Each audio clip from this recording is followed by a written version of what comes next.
We got to make sure we're live on YouTube. So let's go to YouTube. Here.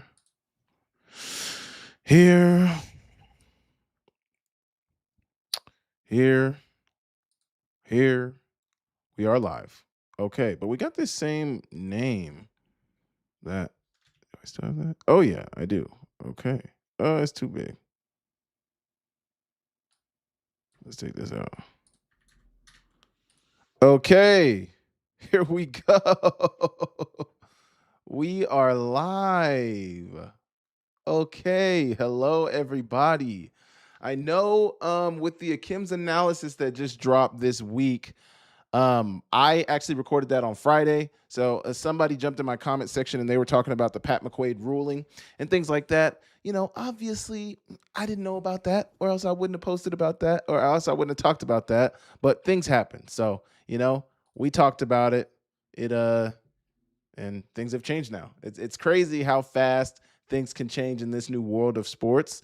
But just like that, I had a video out about it and it changed just like that. So, hey, what are you going to do about it? Anyway, I'm posting this stream right now on. Oh, wait, give me a second. I'm posting this stream on Twitter right now. So as you guys get in here, I will be trying to get the rest of you guys in here as I'm posting this online. But hey, what's up, Murkies? I appreciate you for tapping in. You must have the notifications turned on because like there's no way you got in here this fast. But I appreciate you for tapping in. I appreciate you for tapping in. Absolutely appreciate you for tapping in. Oh, the Discord. Hey man, W Discord in the chat. W Discord in the chat.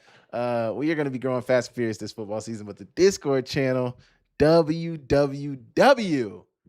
Thank you for having your notifications on. If you don't have YouTube notifications on, make sure you turn on your YouTube notifications on right now. That's where you can find out anything that's going on with the Samuel Akem show, any new updates, anything like that. Those will be on the Discord channel. So appreciate you for tapping into the Discord channel.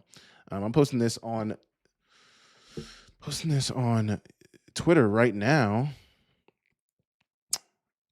And I'm actually going to go repost this on Twitter right now, actually. Okay, we are live. And now the live stream is posted on. It's now posted. So excited for the season. Yeah, man. Me being out there at practice today got me a little bit more excited for the season. There's a lot of good things going on with Grizz football. There's a lot of the good things going on with college football in general. But it was cool being out there today, man. It was cool being out there, just getting to see all the things that the Cats will be repeat champions. Yeah, Ron. I'm sure that's what you've been notified about. Okay, let me post this real quick. Wow, we're frozen over here. Oh, I'm just looking down. Okay, we're not frozen over here. I'm just looking down. Okay, I'm going to post this. It's actually so funny because I'm not on this screen. I have my camera right here, but the OBS is set up on this screen over here. So how do we actually do that? Should I just move it for a second? Maybe. Let me pull my camera up first. Okay.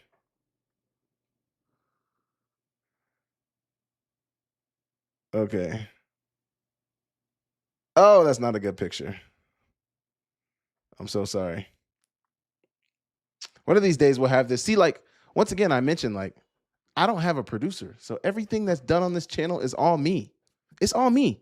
I don't have anybody, which is okay.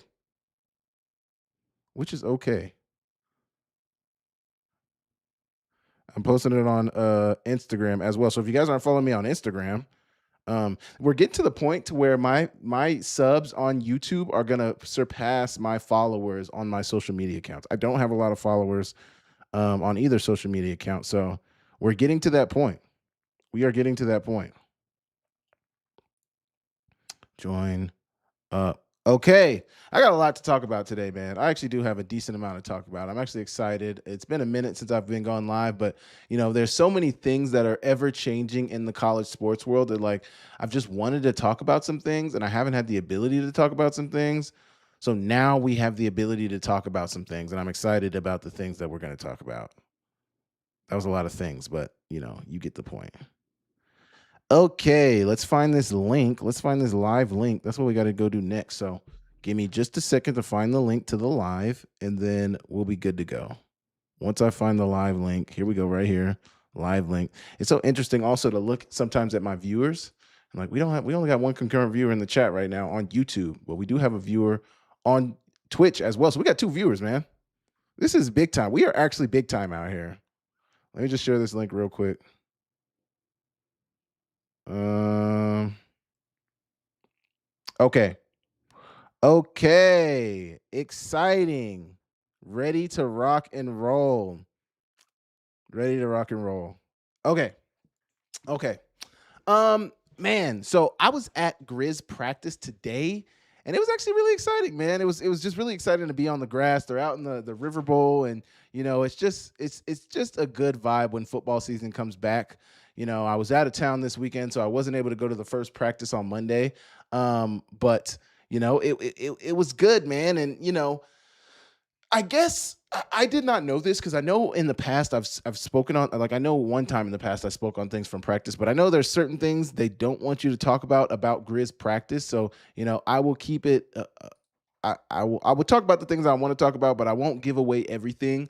They specifically don't want you to talk about the depth and things like that. So yeah. Take that for whatever it is. But I thought offensively they looked pretty good. Pete Sturbick was from Sioux Falls, South Dakota, and I bet they wish they still had him. Um, I thought spring practice was good today, man. Like, it's no pads. They're gonna be in pads tomorrow, and I would like to see them in pads. So that's something that I'm keyed in on paying attention to. Is like, yeah, they look like this out of pads, but what do they look like in pads? That's the real discussion is what they look like in pets. So that's going to be something I'm going to be paying attention to.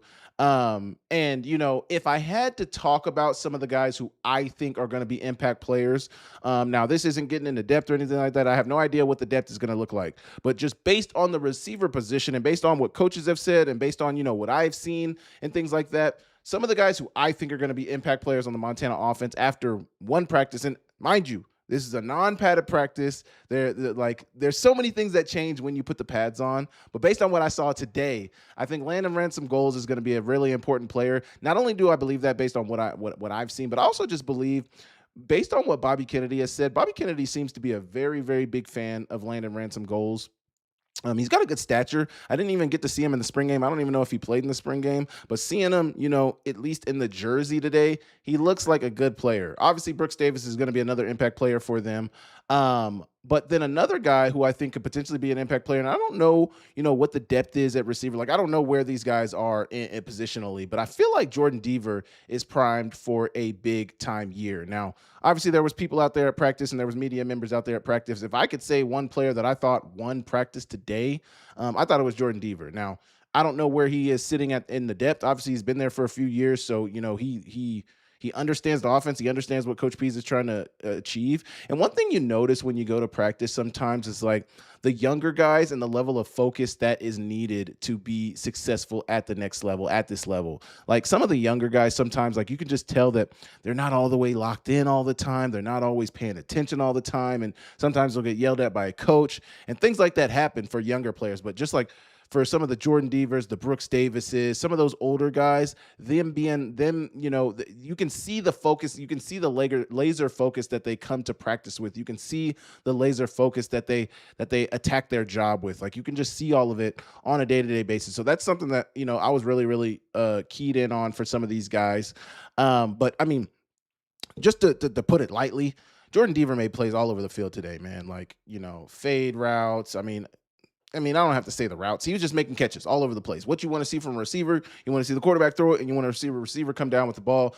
Multiple big plays over the top of the defense, getting behind the defense. So, running by guys is certainly not going to be an issue for him. I can think of at least 3 examples right now off the top of my head in one practice where he was getting behind the defense, and it didn't really look like it was a huge strain for them. Now, once again, this is out of the pads. This is only in jerseys, so a ton of things can change. They put on the pads tomorrow, so we'll see what that looks like. But very, very impressive. Another thing that I thought was super impressive from the Grizz practice today was that some of the things he does is so effortless. And me and Colton Nuanez were talking about this on the radio inside the FCS, which I don't know if that's going live today. That's probably going live tomorrow. But we were talking about it on Inside the FCS, and one thing we both mentioned was like, And one thing I noticed last year was Ayat's ability to throw on the run. And, I don't know if they have a ton of boot action in the offense for Ayat. Like that's nothing that, that's nothing that, I'm gonna give away right now. But him being able to throw well on the run is something that stands out to me, man, a lot. Is certainly something that stands out to me a lot. And it's something that stood out to me last year.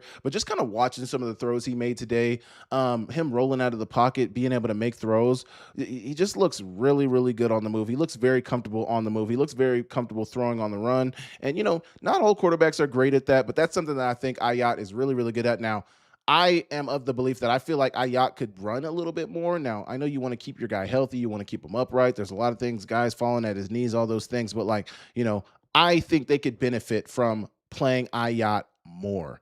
Now, or I mean, running Ayama. They're obviously going to play him a ton. He's going to play all the offensive snaps. They could benefit from running him more. There were a couple of tight ends that I saw. If there was one guy who I think is going to make an impact on the tight end position, now all the guys played, but if there's one guy that I could say I think would make a big impact on the offensive line, it would be, on the tight end position. I'm sorry, my mind is thinking offensive line because I'm looking at the offensive line right now. But if there's one guy who I think is going to make an impact on the tight end position, it would be Reese Brooks, man. Like they brought him over. He came over for a reason. That's a position where I think they could use an athlete where they could maybe use that position more. But Reese Brooks certainly seems like somebody who I think could make a big impact. Now, I didn't really see him make an impact today. I talked about it in the spring game as well. We will see. It's yet to be seen if he can make an impact on the offense, but I think they need somebody like him in the Montana offense, and I think that they could really benefit from that. The defense, man, the defense was playing with a ton of juice today. Eric Sanders got those guys firing on all cylinders. I was talking to somebody at practice today, and they said that the defense has this thing where basically if the defense gets 3 turnovers in practice, that means the players have to run. Or if the defense doesn't get 3 turnovers in practice, the players have to run. If the defense does get 3 turnovers in practice, the coaches have to run. So I kind of like, some would call that not necessarily the democratic approach in terms of like letting the players vote for what happens, but I don't know. It's a way to kind of get all the players on the defense to kind of buy in. Like, hey, everybody, it's a collective effort for everybody. In any of the team or 7-on-7 drills, if we are able to get 3 turnovers, that means that the defensive coaches are going to run. So you got to watch Coach Bear run, Coach Sanders, Coach Johnson, Coach West. All those guys on the defense, and it's just a way to kind of get them to buy in. And I like the way they're doing it. I don't know what you would necessarily call it, but I like the way they're doing it. It gets everybody to buy in. It gets the energy high, and it makes them tapped into like, hey, one key that Coach Sanders mentioned today in their post-game press conference, which I think Skyline posted. So I'm actually going to bring Skyline's press conference up of Eric Sanders.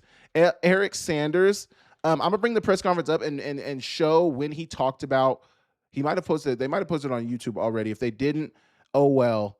Yeah, we got it on YouTube right now. So I'm gonna pull up Eric Sanders' interview, and we'll talk about what he said about why he wants these guys to get turnovers, and then we can discuss afterward.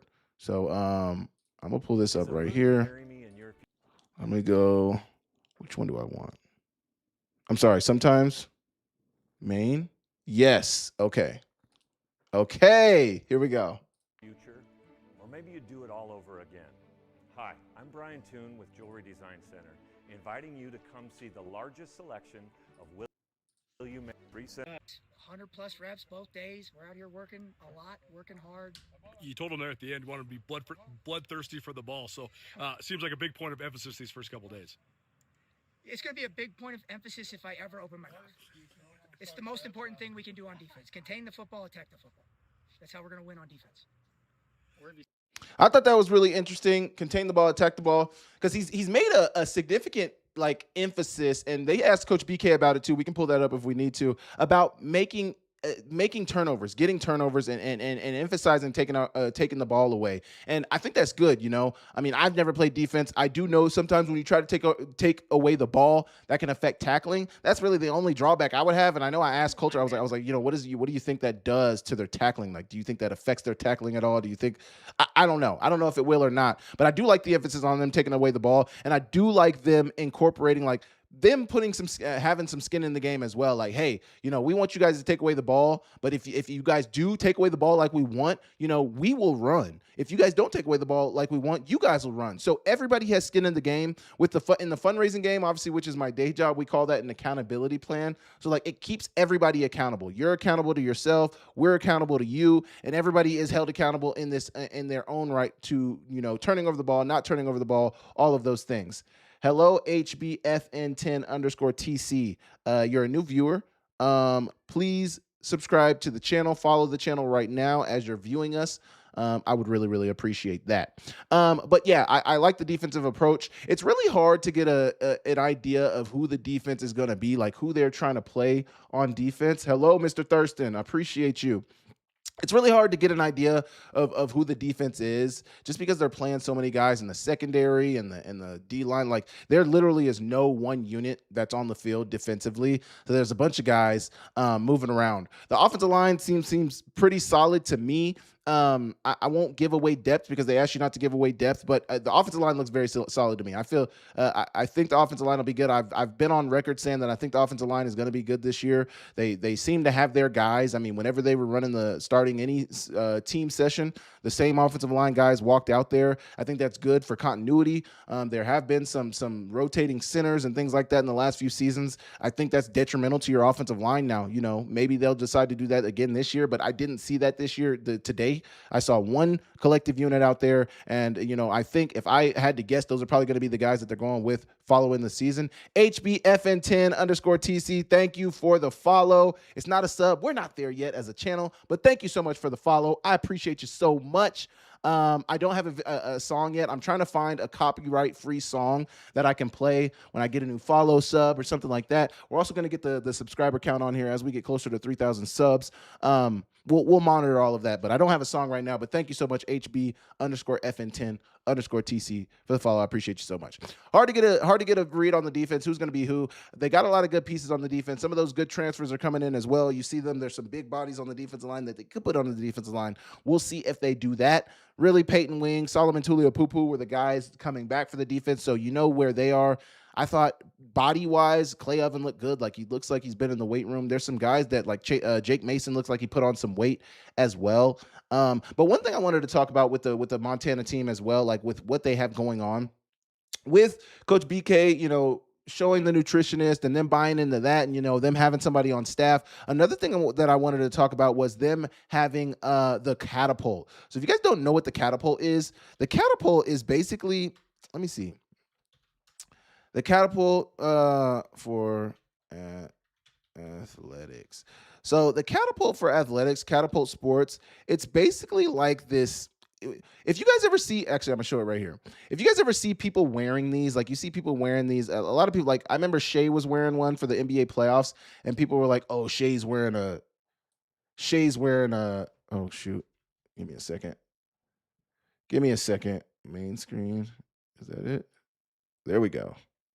I remember Shea was wearing one for the playoffs, and some of the, obviously Shea has a ton of haters, and people were like, "Oh, Shea's wearing a bra. Like he looks like he's wearing a bra." This is not a bra. This is actually for scientific data. This is actually to get the analytics. So what this does is this tracks your. So when you see people when they get those speed measurements, like the school's like, "Oh, they hit 22 miles per hour on that run."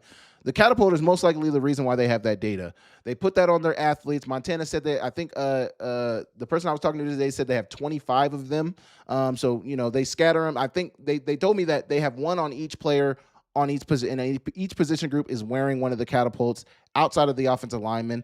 But you get to get a good reading of, how fast players are running, how many miles they're running throughout a practice, if they're working back from injury, we need to take it slow on this guy. Let's taper him up. Let's taper him off, or what's the word for working him up? Let's work him into a full workload. Maybe he gets a mile maximum in this practice, or he gets 2.5 miles maximum in this practice, or, hey, this guy ran 6 miles yesterday. We need to take it off of him today. Take it light on him. Obviously, half speed or whatever. I don't know, but it just gives you good data on a lot of your players, and it helps you better manage injury. It helps you better manage if you have some guys who have taken a heavy load throughout the past weeks. Pause. But I just think it's really good data for any coach trying to take their team, try to take the analytics to the next level. I think that's really good data. Sorry, I absolutely be forgetting sometimes when I'm sharing my screen. I'm just so new to this. It's just so new to me sometimes. Yeah, so I think that's really good data. I like that they have that. I really like that they have that. I think that's going to be really good going forward for Montana. I think that's going to be really good going for them. I heard in the past that wasn't something that they were super sold on using. But I think it's an exciting development. Let me see what else. Like I mentioned, it's hard defensively. Now, BK mentioned some of his early standouts. He said the Beaner twins were some of the standouts for him. He said Clay Oven was a standout for him. He also said Chris Johnson was a standout for him. He said Adama Fall was a standout for him. One thing that Coach Eric Sanders mentioned was that Solomon Tuliaupupu is working between the linebacker and defensive line room. So that's going to be something to monitor. Obviously, he's going from one room to the other because I think with that buck end, stand-up end position, sometimes those guys have to play defensive end. Sometimes those guys have to play linebacker. And I think you got to kind of know both disciplines from both coaches. So, yeah, take that for what it is. They asked Solomon, somebody asked him a question about, the biggest differences from last year's defense to this year's defense. And he said more layered in gap. Now, I was never on a Bobby Houck defense. Obviously, I played against them, and I played with a lot of those guys who played on a Bobby Houck defense. But one thing that it seems to be, and a lot of the media members understood what Solomon was saying, and, I never heard this before. So this was kind of new information to me, might be new information to you guys. I guess I don't want to say didn't believe in, or it wasn't followed very closely, or it's not verbiage that they used in the Montana offense previously. But I guess the word gap was not something that they used very often in the Montana defense. Like, that wasn't something that Houck really, I guess they said it was a cuss word. Like, they said it was a bad word to use the word gap. Now, hearing that and understanding that, to an extent, it kind of makes you understand where some of the issues lied with the previous defensive scheme. Now, I am no defensive guru. I have absolutely little, I know defense. I'm not gonna act like I don't know defense. I know defenses, but to the extent of like a Bobby Kennedy, a Bobby Houck, to the extent of any coach coaching college football or any level above maybe a high school level, like, they certainly know more than me from a schematic standpoint and all of those things. I obviously understand what it looks like to play against these defenses. Anyway, gap integrity is something that's so important to defensive football. That's something that's so important to football in general. Like, winning your gap, controlling a gap. Like, gap is said all the time in defensive football, and being gap sound is very, very important to be a sound defensive football team. I mean, I don't know. It just, I just don't know. And there's so many times in the past, maybe we'll see this change this year, but there have been so many times in the past where, I've thought, oh, that wasn't so gap sound, or, oh, why is he getting out of this gap to go try to make this play? Gap integrity is huge. And there were some plays last year where I talked about, oh man, the gap integrity seems to be lacking right here. Maybe that's why they gave up this long touchdown play, or maybe that's why they gave up this. I just don't know, man. It seems like if you're making gap a bad word, you're making good defense a bad word. I don't know. It just was interesting. The words that he used, I wrote the quote down: more layered in gap. And actually, let's go look back at that. Let's go look back at that interview, because they do have the Solomon Tuliaupupu interview on Skyline Sports as well. And he talked with the media today as well and gave some of his thoughts about what he thinks about spring ball and spring practices. So let's hear what Solomon Tuliaupupu had to say. I think it was actually one of the last questions that he got. Baby, it's no. And I look forward to hopefully being your career on the field, off the field, all that good stuff. Man, he's a dog. Very helpful. So really. Center. We want to be your local, and he services depths of. We're skipping that. Sorry, Coulter. So that's what I'll say on that. Yeah. We got gaps now. Oh, yeah. Okay, here we go. So I want to hear the question, and I want to hear what Solomon Tuliaupupu said about said question. Doing that for us. How would you describe what the main differences are on defense? Man, there's a lot of differences. The main one is, I guess I wouldn't like to talk too much about playbook stuff. Yeah. But we're a little bit more, how would you say, layered in gap. Mm-hmm. Like last year, gap was a cuss word. So we know. Yeah. Yeah. So. So Imagine me standing here. He said, last year gap was a cuss word, and I had never even heard that. I didn't even know that was something that I just didn't even know. So to hear somebody in the media, I think it was Coulter, who said, "We know." Like I didn't even know that. How is that a cuss word in your like? I'm just blown away. I'm just blown away. Let's let him finish the question. Gaps. So in gap, like last year, gap was a cuss word. So we know. Yeah. Yeah. So we got gaps now. So that's what I'll say on that. Yeah. Yes, sir. So he didn't really say much more, but now they have gaps. I mean, I don't even know what to do with this information. Truly, like, what do you mean now you have gaps? What did you have before? What did you have? Like, what? So if you have gaps now, what were you doing before? What was the I just don't know. I just don't know. I just have questions. I'm glad that it seems like they're taking things to the next level. I'm glad it seems like, Eric Sanders, Jalen Johnson, the coaches on the Montana staff seem to be, I just don't know. I think this is a good development. This is a good development. The fact that they are able to talk about gaps, the fact that they are able to discuss football is a good development for the Montana Grizzlies. But I just want to know what did you say before? So like when you're talking the film and your defensive tackle is supposed to be in the A gap, but he's in the B gap. What is your messaging to him? Hey, you got to stay inside. You were supposed to be inside of the guard. Is that A gap? Yeah, that's A gap. You're supposed to be inside the guard. You're outside of the guard, but you can't say gap because that's a cuss word. So you don't want to cuss. Excuse me. I just don't know.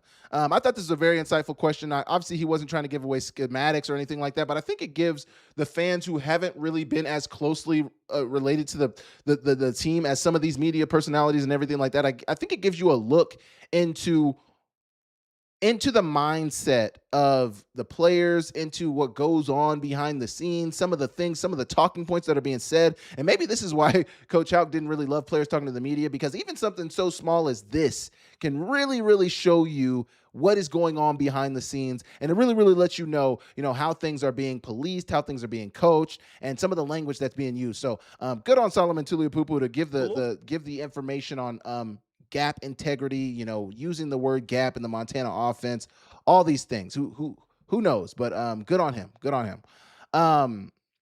Yeah. So, all in all, I thought it was a good day at Montana. I thought it was a good day for the Montana Grizzlies at practice. They'll put the pads on tomorrow. I think they're in shells tomorrow, so just pads. I mean, but really, I was talking about this with Sean Rainey, like we were saying pads, and he was like, yeah, like, what about the pad? When do they go full pads? I'm like, man, like, full pads doesn't even really matter. Like, as long as you got the shoulder pads on, you're good, especially with your trench work. Like, you want to work your offensive lineman, you want to work your defensive lineman. And when you're in, jerseys like they were today and yesterday, like, you can get, I mean, anytime you're on the football field and anytime you're working scheme, anytime you're working with coaches, you're doing, like, you get better at football by playing football. So it's good that they're out there. But especially for the defensive lineman and offensive lineman, having those shoulder pads on is extremely important. And that's something that, I think you'll get to see a better look of things tomorrow when they got the pads on. If you guys realize I'm not reading the chat as much, one thing I did want to work on my live streams is, like, I get caught up so much looking at the chat. So I actually moved you guys over here where the chat is, and I'm right here on the main screen. But I will look at the chat every once in a while. Like, now is one of these times where I'm going to look at the chat. I'm catching a live. The analytics needs what does a gap sound like? Taco is still running. Crazy how we have the oldest player college football. Man, that is crazy how they have the oldest player. Because all the time then. Can we check with the Illinois defensive players to see if they're like, we don't have gaps? What? Literally, like, I'm just so confused right now. I just need answers. I need answers. I need to bring somebody who played who played for Houck in the Montana defense, and I just need you to say, like, what has it been like? And, what is the true rule around gap? Like, what is because, Solomon didn't really get into it. He gave us a look, but he didn't really get into it. So, I want to know what the full talking point about the gaps is. Like, what is the thing? All in all, if I had to say one position group who I thought won the day, and I'm probably biased, I'm definitely biased, but also I'll get a better view of everything once they put the pads on. But if I would say one position group who I think won the day today, I thought it was the receivers, and Montana has always had receivers and running backs. This is something that Coulter says all the time. Like, it's rare that Montana, I keep wanting to say Montana and Montana State. This is just about Montana. It's rare that Montana doesn't have receivers and running backs. But this year, I genuinely feel like there's like 4 or 5 guys in the receiver room that can make a big impact. I genuinely feel like there's about 3 or 4 guys in the running back room that can make a big impact. I don't know. From the skill position standpoint, I think Montana's in a really good place. And I was very impressed, man. I was very impressed. I was very, very impressed. Now, I will be honest with you, Anthony. I see your chat. To give Montana the wide receiver U, and I fall in this too. So I'm not talking. I feel like Montana to be wide receiver U, at least at the FCS level, we need more NFL receivers. Like, Michael Wortham's doing good for us. Mariani played in the NFL. Jamal Jones played in the NFL as well. I mean, we've had some NFL receivers at Montana, but I feel like as of late, Junior's in the NFL obviously right now, and we got to, but I just feel like there needs to be more. There needs to be more, man. There needs to be more, in my opinion. And the one and the only. Like me, the reason I said I fall in this as well is because I didn't play in the NFL. So like, I am a detriment to wide receiver U. I am a detriment to wide receiver U. I'm not adding to the one. Anyway, there's some good players at the now. I just want to see. I feel like they're going to shorten up the depth chart not shorten up the depth chart, but they're going to start getting tighter with the rotations as it comes to the secondary. I think they're really trying to fill out, who can do what, who can play what in that secondary. And I think they're really trying to figure out who their guys are. But I will be interested to see when they finally do shorten up that lineup to see who the guys in the secondary are going to be. So I will be keyed into that. You guys will be paying attention to that, and we will both be tapped in when the change happens. So that is going to be the extent of my Montana talk right now. I'm going to get into some other football topics. There's a ton of football to talk about. I've missed a ton. I haven't gone live since I think when we came back from Big Sky Media Day was the last time I went live. So there's a ton that I want to talk about. But the Montana recap of Montana's practice today, that will conclude my Montana talk. So if you guys want to hear more Montana talk, we will. I'll be going live more. So just be keyed into that. I'm gonna try to go make it to practice tomorrow if I can. If not, you'll hear about it soon. But what I want to talk about now is actually another interview.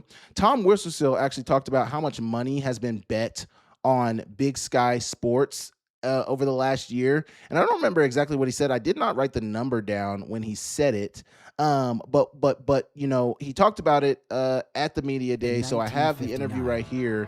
And there was actually a couple of things that he mentioned. So he talked about not only the amount of money that is bet on Big Sky Sports every year, but he also just talked about, why they need the injury, why they are looking at doing an injury report, why they're looking at all of that. So I'll find those quotes from this interview. It was a question asked by requiring Big Sky teams to fill out. How did I even find it that quick? So he's got the betting answer right here. He's going to talk about the betting answer, but then he's going to get asked a question by Frank Gogola, and he's going to get into why they think that having injury reports, basically injury reports coming out the week before a game, why that's important as well. Stroud. It's going to take a long time to pass Eastern. They will be wide receiver until someone else drops some minutes. Absolutely. I mean, I wasn't even talking about the schools that are above Montana, but I know there's schools above Montana. I mean, think about Eastern Washington. Before we get into this quote, Eastern Washington literally has a 2-time Super Bowl champion and a Super Bowl MVP and a Triple Crown winner. I mean, that alone it's tough. And then you got Kendrick Bourne, who's had now at this point, it's almost a 9 to 10 year NFL career. I mean, come on. I mean, does Cooper Kupp make Eastern Washington wide receiver U alone? Like, him alone beats out every other receiver from every other FCS school. Is that enough? I think it is. I don't know. Anyway, let's hear Tom Whistlekill talk about betting in the Big Sky Conference and, where it's at today. We have ways that we're going to catch them. Okay, here. 170 million. How do you gambling issues kind of deep this year? Okay, he's gonna get asked about the gambling right here. Sports time we've seen like sports gambling issues kind of get into baseball is one, basketball is another. How do you convey? Do you have concerns about that with college football at this spot, and how do you convey that to players and coaches? Very concerned about it. We've seen our numbers from a gambling perspective increase dramatically for Big Sky football alone. 170 million last year was bet on Big Sky football. That is crazy. Think about that for a second. 170 million was bet on Big Sky football last year. No. I don't think you guys understand. I just don't think you guys understand. 170 million. Do you guys see that number? 170 million was bet on Big Sky football last year. You guys see all those zeros? Think about this for a second. I always think about this when I think about how much money people are betting on Big Sky football. People are betting 170 million on Big Sky football. Imagine what they're betting on the NBA. Imagine what they're betting on the NFL. Imagine what they're betting on the P4. Imagine what they're betting on the Mountain West. I mean, there is boatloads of money being bet on college football. There's boatloads of money being, and you wonder why gambling is so big. These gambling companies have boatloads of money. They are willing to pay whatever. So the conversation always becomes, oh, these gambling companies are controlling the market. They're controlling everything. I mean, until somebody is making more money or is able to bring in more money than them, can you really like, they got the most money. They're paying the most money. They're paying the bags to everybody. I mean, these gambling companies have boatloads of money, ridiculous money. Buku bucks is what these gambling companies have. 170 million on Big Sky football alone is absolutely ridiculous. Let's continue along. So it is a concern for us. We do a lot of education of our student athletes, both here at the conference level and at the school level. Every time I see something come out on the ticker or something about it, some gambling thing, I'm holding my breath as I read through it. And I don't have my head in the sand that our student athletes are not betting on some games from NBA or NFL, that type of stuff. Notice how he mentioned that. He said he's not oblivious to the fact that their kids are probably betting on NBA or NFL. If you guys remember, a couple of years ago, there was a rule that went into effect, and I actually looked this up on a previous video, but I'm going to look it up again right now. College athletes allowed to bet on pro sports. College athletes are now into oh, wait. So they rescinded the rule. NCAA votes to rescind rule change allowing bets on pro sports. NCAA athletes and athletic. So this was November 21st, 2025. But I remember if they're rescinding the rule, it was once a rule. NCAA votes to rescind rule. So they voted to rescind the rule. That doesn't mean they did rescind the rule. NCAA athletes and athletic department staff will not be allowed to bet on professional sports after the organization's membership voted as of Friday to rescind the rule change that would have permitted those. Okay. So actually, they aren't allowed to bet on those anymore. So, maybe I don't know. I don't want to speculate on what Thomas was saying, but maybe he's not aware of this, or I don't know. But he said, he's not. We might have to go back and replay it. Anyway, that rule has now been rescinded. The move follows a string of high-profile gambling cases. The NCAA announced 2 weeks ago it was revoking the eligibility of 6 men. The rule change to allow gambling on pro sports would have taken effect November 1. But under a rarely used rule, each Division I school was given 30 days to vote to rescind the proposal since it was adopted by less than 75% of the Division I cabinet.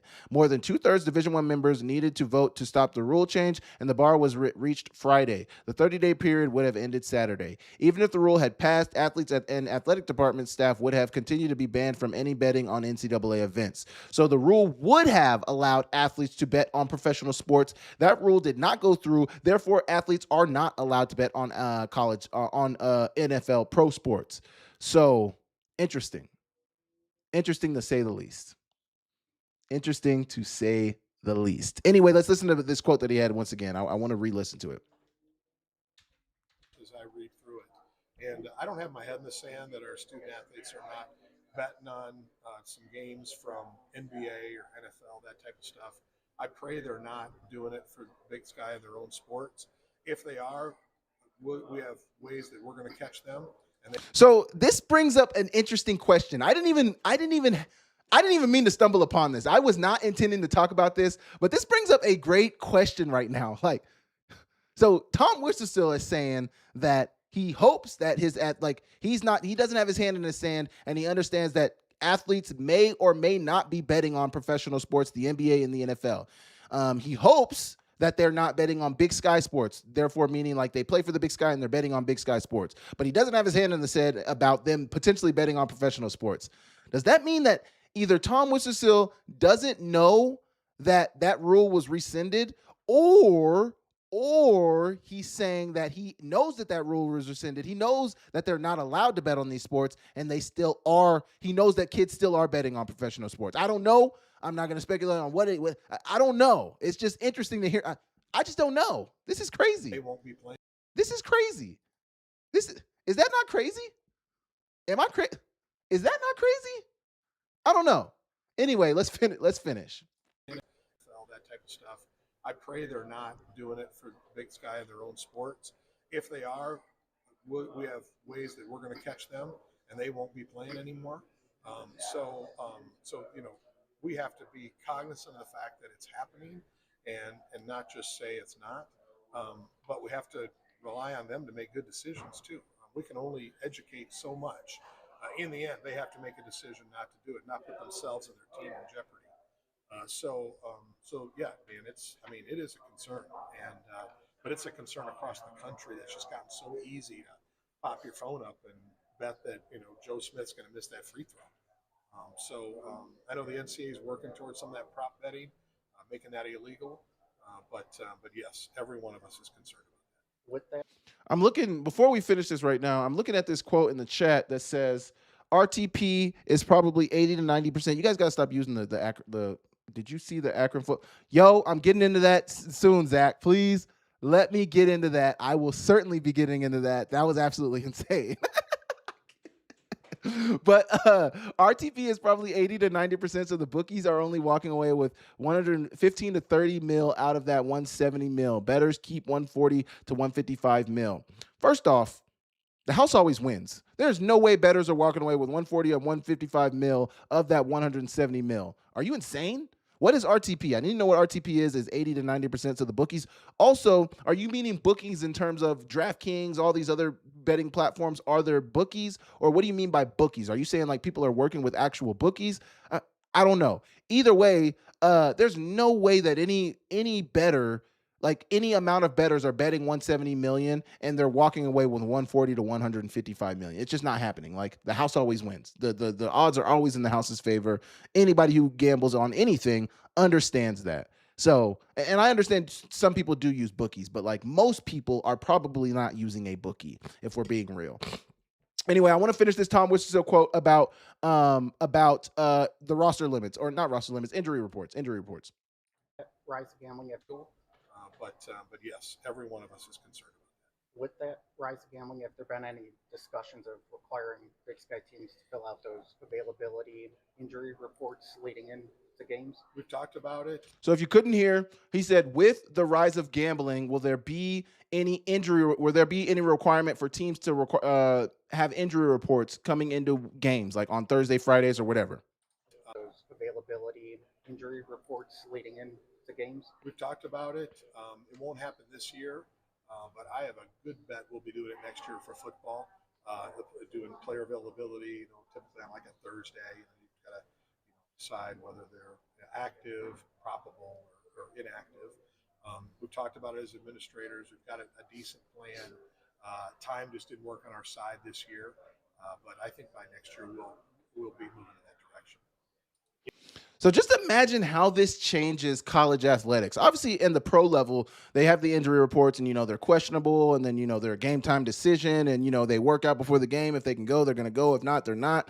But this will require teams, because a lot of times, especially if you're dealing with a coach, Bobby Hauck, and this isn't an indictment against Hauck at all. I'm sure there's a ton of other coaches that do this. I obviously just know Bobby Hauck is the one example that I can think of. Like, he's not trying to give away anything. When I missed the rest of the season in 2019, nobody knew that I was out for the season. Everybody just knew that I was injured, and we'll see. I remember even it might have been the playoffs, or it might have been like a week left in the season or something. But I tweeted out like, "Hey, who's excited to see me back on the field?" Or like, "Who's excited?" Like, and I remember I literally knew I was out for the season. I was literally just getting the fans riled up, and like like nobody told me to do that. I was just having fun. Like I was bored as hell. Like I was out for the season. But anyway, like just think there's a lot of coaches that like to keep this information close to the vest. There's a lot of coaches that don't like to give away their injury information, their availability information. Like coaches don't like to do that.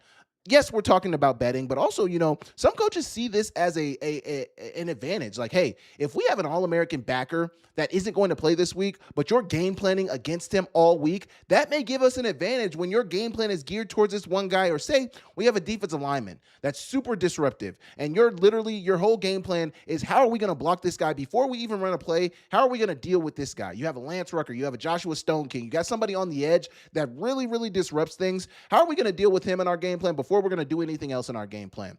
Say you do that all week, then you get into the game, and that Saturday in warmups is the first time you realize that guy's not playing.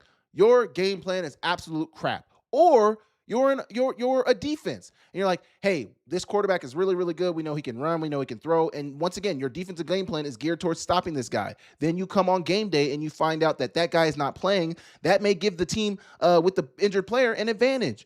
So some coaches see this as a huge advantage, not having to, tell when guys are injured, when guys are not playing, all of these things. So now if you move it to like a Thursday or Friday where, you have to have, maybe you don't have to tell us if he's playing or if he's not playing. You have to tell us, is he hurt? What is he dealing with? Like, that's the thing too, is like, I think in the NFL and the NBA, like, I think there's rules around like, hey, you have to say, what body part is injured, is it a strain? Is it just tightness? What is that? Like, I think they have to give some specifics on the injury. Like, you can't just be very vanilla. Like, you got to let people know what is injured. What is the timeline on the injury? And we expect to see him back, And I think that could completely change the college game around. That would completely change the way people prep for games and things like that. It would completely change the way people deal with injuries, like the way coaches deal with injuries, So like we're coming into to a game. This guy is injured. Can he play? Can he not play? Do we need to decide early on in the week if he can play or if he can't play? There's just a lot that goes into this. So I think this is a good change. I think it's necessary with the way sports gambling is these days. And I know the question was geared around sports gambling, but I think in general, injury reports and availability reports have been needed at the college level. So I'm kind of excited to see this. You guys can let me know down below what you guys think about that. But I think it's an exciting change. I think it's an exciting change. So that was the only thing I wanted to show for that Tom Winston interview. Now I didn't intend to find the part about him saying, I don't have my head in the sand of if players are betting on pro sports or not. I don't know. I just don't know. I don't know what to think with that. So I'm not going to get too much into that, but that's very, very interesting in itself. I did want to go to the Brent Vegan interview because I can't remember exactly what quote he had in that interview. But I liked something he had said in that interview, and I wanted to talk about it on my show. I wanted to talk about it on here. So I'm going to bring up this Brent Vegan interview. It's a longer interview, and he said a lot. So I'm kind of going to skip through real quick. Just give me a second to kind of skip through because there were some quotes I wanted to speak about, but I never got to put them in my notes. And, the way my brain works, I don't know if it's the hits. I don't know if it, I just don't have a great memory. I don't know. But sometimes I just don't remember everything. So that's okay. But let me skip through here real quick and I'll find something. Something on injury reports for a while to know who to watch for during the games. Absolutely, man. Like think about if to your point, Isaac, before I get into this Brent Vegan thing, think about if you would have had an injury report on Keon Loud last year. Like, hey, he's dealing with the shoulder injury. So one, where the injury is at. He's dealing with the shoulder injury. The timeline for return could be this or that, and by like Thursday or Friday, like think about Keon Loud. He didn't come back into the playoffs. I believe he didn't come back into the playoffs to save his red shirt. Now, obviously, a red shirt doesn't mean anything, but I believe that's why he stayed out because he played as a true freshman and he got hurt in his true sophomore year. So why not just save the red shirt? You got 3 more years to play. I think I like the idea. If I was in that position, I might do the same thing, especially if it was a potentially season-ending injury and something that probably might require surgery as well. Anyway, they would have said probably weekly, like, hey, Keon Loud is out. Keon Loud will not be playing this week. Keon Loud, such and such. So, I thought that would have been good. Let me skip around here and find this quote from Brent Vegan. Everybody had want to beat you guys. The last 5 years of there's a little added motivation. He had motivation. Nah. We've got, as an entrepreneur, yeah. Wasn't done for us at West. We're very adamant. I think you ask what was the reason for Talk about look to go to the portal. So when you look at the rest of the league, the Big Sky Conference, a lot of teams look to go to the portal to add in the offseason. You guys aren't a school that does that a lot. Talk about the reasoning for that, and then talk about the guys that you added this offseason and what was the reason for adding those guys. So as you guys know, Montana State is not a school that adds a ton of people through the transfer portal. You know, they like to build from within. And I kind of wanted Vegan to give his thoughts about why they build from within. Like, what has he seen about building from within that helps them be successful the way they've been successful since he's been at Montana State, instead of going the transfer portal route like a lot of schools around the country did? And I really liked his answer here. I really liked his answer, and I wanted to come back to it. So let's listen to what Vegan had to say about building a roster from within instead of through the transfer portal. Well, I think you ask 100 head coaches across college football, they'd much rather look within their roster than elsewhere. Now, whether you have the good fortune of continuing on a developmental thought process, I think that's kind of what dictates it. We've been able to stick to year after year. So the way just to cut in here, he said, you know, whether you can, let's go back just a second. Continuing on a developmental thought process, I think that's kind of what dictates it. We've been able to. Like whether you're able to continue on a developmental thought process. And I think what he meant by that is, I believe that Montana, the last couple of years of Coach Houck's tenure, got into a situation where, you know, they hadn't necessarily developed the younger talent on their roster. So they really needed the transfer portal to kind of fill some holes that they had. And, you know, I think when you're a school that prioritizes developing the young players, not only bringing in really good young players and really good high school recruits, but also developing those high school recruits, that leads you to have a development. Like, the development is there. So when you have a Paul Brott leaving, you have a Talon Marsh to take his place.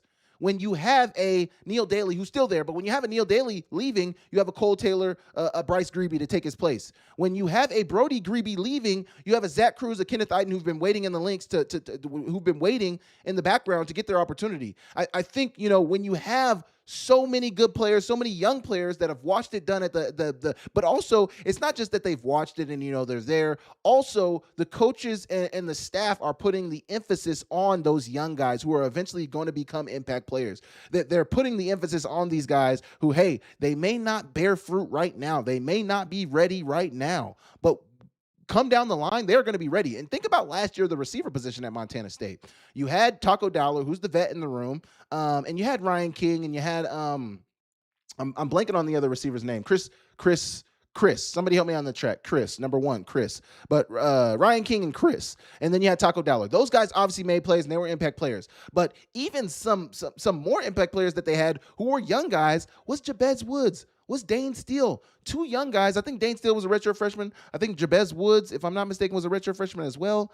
I may be wrong about that. I know they were younger players. Dane Steele most certainly was a redshirt freshman. I can't necessarily remember if Jabez Woods was a true or a redshirt freshman. Either way, both guys were big impact players from Montana State last year, and they are developmental pieces. Chris Jones, I think it's Chris Jones. Nobody said in the chat. You guys let me down. But Chris Long, thank you. I'm wrong, Kobe. I'm wrong. Chris Long, thank you. Chris Long and Ryan King, those guys aren't really important. But, I mean, just developing talent from within your program makes you not so dependent on the portal. And what I was saying about Montana, to finish my thought about Montana, I think Montana had gotten to a cycle of 2023. They had a very senior-laden team, a lot of guys who had come up in the program, a lot of guys I played with. Alex Gubner, guy who came up in the program. Tyler Flink, guy who came up in the program. Braxton Hill, guy who came up in the program. Levi Giannicaro, guy who came up in the program. Think about the cornerbacks. Trevin Gradney, guy who came up in the program. Jackson Lee, guy who came up in the program. A lot of these guys are Montana guys as well. You think about the other cornerback position. Corbin Walker, not a Montana guy, but came up in the program all 5 years of his career. And there's a ton of more examples of that on that team. But after that season, I think Coach Houck kind of saw the end of his career. I think he kind of could see it. He could see the door. Maybe he wasn't right at the door, but he could see, hey, I'm getting closer there. I want to get back to where we got. And, you know, they had some pieces on the team, like the receiver position with Keelan White, Junior Bergen, and some of the guys that were going to be on the team that next season. And they had some hangovers for the 2024 year. Like, they had some guys who were going to be there, and maybe he just wanted to maintain the fire that they had in 2023. So, hey, let's just bring in a bunch of transfer portal guys. Let's get back back there and let's win it this time. It didn't work out that way. 2024 was not a good year. 2025, hey, let's bring in more transporter guys. We still got some young talent that we brought up. Not a lot of young talent, but we got like Ayat is one of the younger guys that you brought up, and Brooks Davis is another guy that you recruited that you brought up. Like there's some guys in there, but for the most part, we just need to get back there, get me a championship, and let me get out. It didn't really work that way. So, I really appreciate what Vegan said here about, obviously there's things that can dictate how much you bring in through the portal, but I think also the emphasis that you put on developing the young guys also dictates what you need to bring in through the portal as well.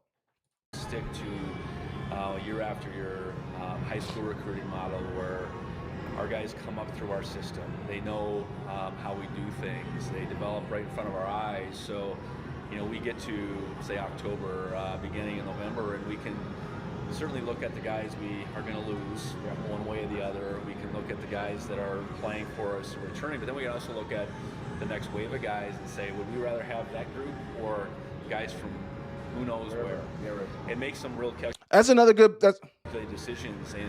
That's another really good point. He said, going from year to year, you can look at the cohort of guys that you recruited from the high school level and say, hey, would we rather have these guys that we've been developing, say the class of 2024? Would we rather have this class of 2024 guys that we've been developing, that know our system, that know how we do things, or would we rather bring in a bunch of new guys? I think there's some years where a coaching staff may decide like, hey, I don't necessarily love the guys that we got coming up in this year. Now, at Montana State, they've obviously had the luxury of having great players. They've recruited well. They've done a really, really good job. But I guess there's some years where you could sit down and be like, hey, we may be able to add to this group. Or, hey, we could maybe bring in a guy over here. Or, hey, maybe we could do something. Like, I don't know. I think it fluctuates year to year. But obviously, Montana State has been able to depend on it year over year. And for the most part, we've been able to look at our roster and see it as next man up. And really thankful that we've been able to keep a lot of the guys that maybe some other teams haven't at the same time. That's what kind of drives that, I know, in a lot of cases. The guys that we did add, Bruin Fleischman was a real unique opportunity for us. I think when we got to the end of the spring, if you said, hey, what position do you not need anybody, you probably would have said tight end. You're right. But this Bruin thing was going on since the middle of the fall. Titan came in and said, hey, I think Bruin's got a really unique... Yeah, if I do, he made a good point right there about the tight end position. I'm looking at Montana State's roster, and I remember thinking about it while I was in front of him that day, but I couldn't think of all the names. But I know that is a position that they do not need help at, which was the funniest part about what he said is like, if you think about who they could add at Montana State, you wouldn't have thought tight end. You wouldn't have thought the tight end position. Obviously, Rockin' Linshoney is a guy you think of. Carter Cornell.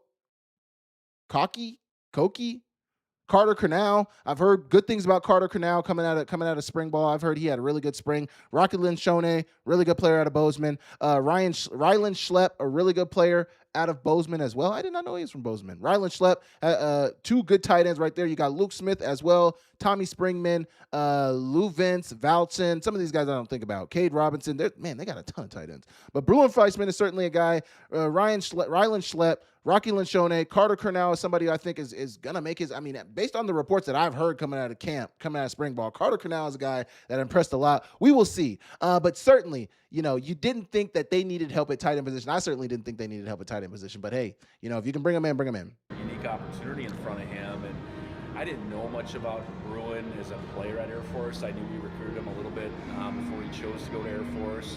And then I started looking into the season he was having last year in particular. Like, well, he could help us one way or the other. So that was dictated by the opportunity more than it was, hey, we need this guy. And I know Bruin really values coming to our place, playing with his brother, being a part of our program, and he's going to add value, to our team. And I think our other teams who are successful. That's good info, Kobe. I didn't know that. Right, and want to be. I think they understand that, and Bruins fit in really well. We don't really need to hear his thoughts about the players. I thought he made good thoughts about the players, but we don't necessarily really need to hear his thoughts about the players. Why he brought in Bruin because, maybe people didn't know about the surgery. Maybe people didn't know about the double ankle surgery And that's why had double ankle surgery off season. So they did. That makes sense. That makes a lot more sense. Maybe he was doing coach speak right here, like, hey, you thought he didn't think we needed a tight end position, but we looked at it and it's a good opportunity. No, coach, you needed him. Somebody got hurt this offseason, had surgery this offseason. You needed to add another body just in case. And that's okay. But you also got a ton of other bodies there, which is back to the point of the development. Yeah, you can bring in somebody if you think it could be a good opportunity, if they fit. But then, you don't necessarily need to bring in somebody. You can, you don't need to. And I think that's a good point there. Like a little bit of pride, although you want those guys to stay. But is it kind of a prideful moment as a head coach that you were able to develop guys that are then coveted by Power 4 programs and are able to go on and go up? So I asked him basically, the transfer portal has taken over college football nowadays. The transfer portal has really taken over, and although he doesn't, as a coach, doesn't necessarily love to see players leave, is it kind of a prideful moment for you as a head coach to see you develop guys that are then coveted by P4 programs? And this was his answer. Well, I think what I've learned the last couple of years, ultimately, if you really are true to, hey, I want what's best for these guys, you have to be willing to say those opportunities are.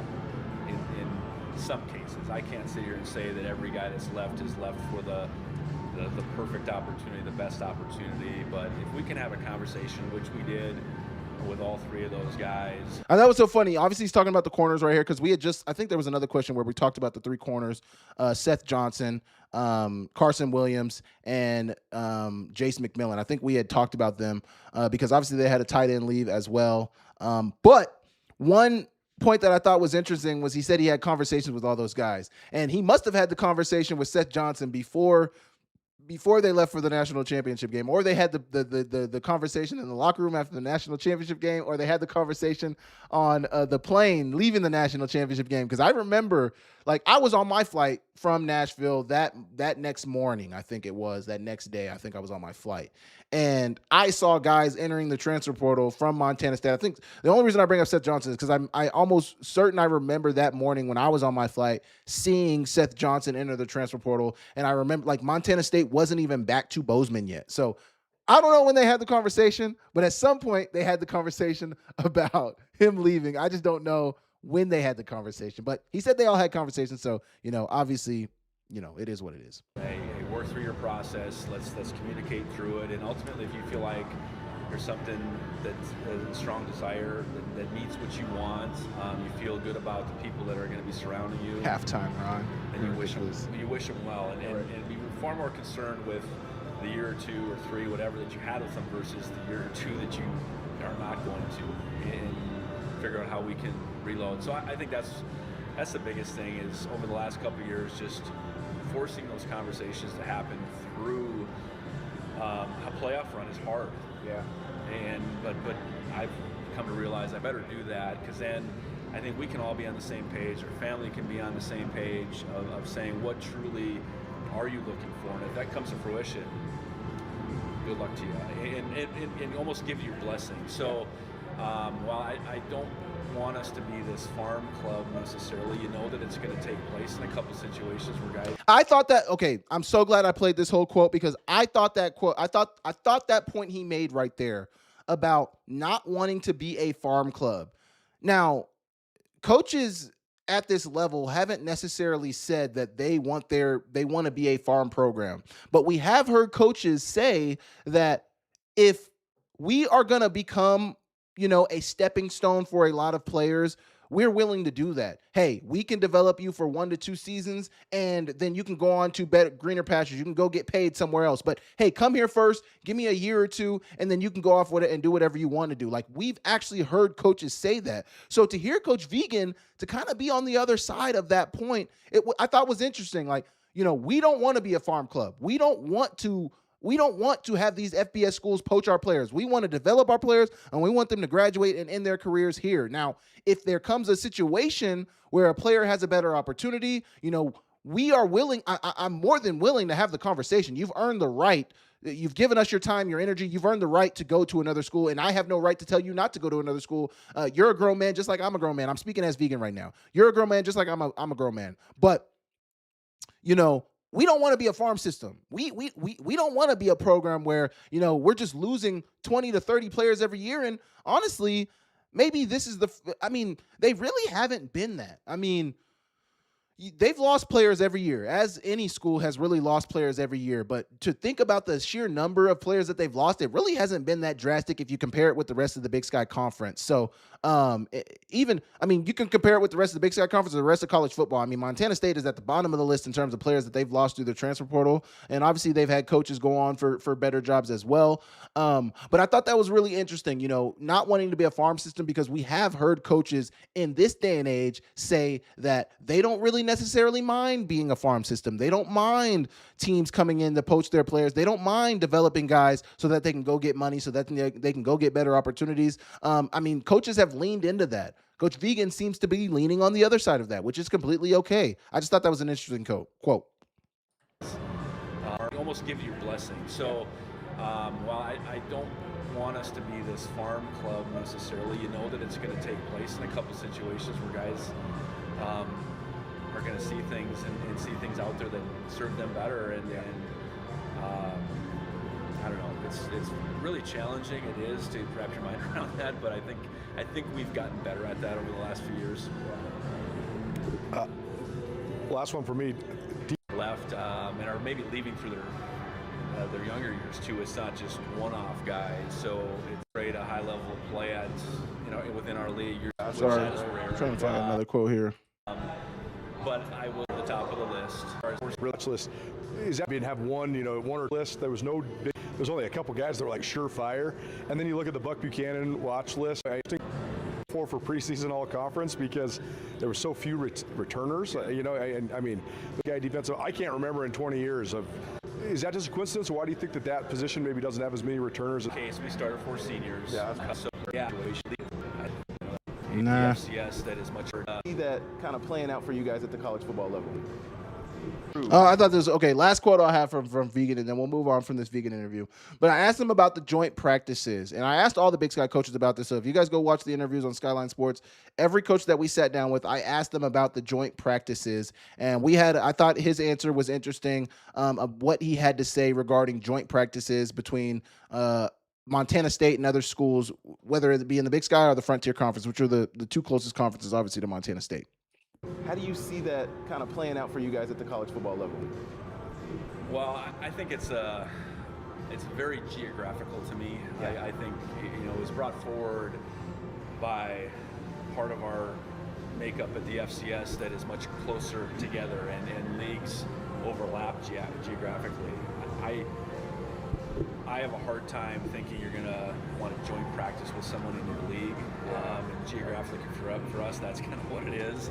I know you can technically joint practice with any 4-year institution. So in Montana, we could joint practice with those schools in that league. And I don't know that makes sense. So I think that's something we got to work through. But I just hearing some coaches talk about spring ball and numbers moving forward as we all, get our rosters squeezed. I think that's the rationale as much as anything. It's, can I take one practice and maybe take the steam off of going against one, and it's this scheme or that geographic advantage where we're at. But then I think as I heard some coaches from out east, that makes if rosters, Nothing really of note there. He didn't really. He seems to be kind of against them playing anybody in their league. He doesn't really seem to be a huge fan, based on what I saw, of the joint practices. Like maybe they could, he could see him play in a 4-year institution. Maybe they could play, they could maybe figure it out. But he doesn't seem to be the biggest fan of it. With contrast that to what Bobby Kennedy said. Bobby Kennedy seems to be a big fan of a potential Montana State brawl of the wild spring joint practice. We talked about it in our interview, so you guys can go look at that. But I just thought this was really interesting to hear Brent Vegan speak about some of the things that they got going on at Montana State. Obviously, I'm a big fan of what they got going on out there, what he's built out at Montana State and Bozeman. So make sure you guys go check out that Brent Vegan interview. If you guys want to watch the full interview, it's on Skyline Sports page, and you guys can go find it anywhere. It might be posted on the Big Sky Breakdown, but I know it's certainly posted on YouTube, so you guys can watch it on YouTube that way. Next thing I wanted to get into, since somebody actually asked about it in the chat here, I do want to talk about the Akron fans drawing the first drive of their home opener. Let me pull this up. Actually, I don't know. I think I sent it into the Discord channel. So once again, shameless plug on the Discord channel. I don't know. Is it shameless if this is my channel? Like, is it only a shameless plug if you're like doing it on somebody else's platform? I don't know. I'm gonna plug the Discord channel once again. Go join the Discord channel. It's great. We got great things going on over there. I want everybody to be a part of it. So make sure you guys go join the Discord channel. But what I'm going to do now is I'm going to share my screen and we're going to see. So, offensive coordinator of the game.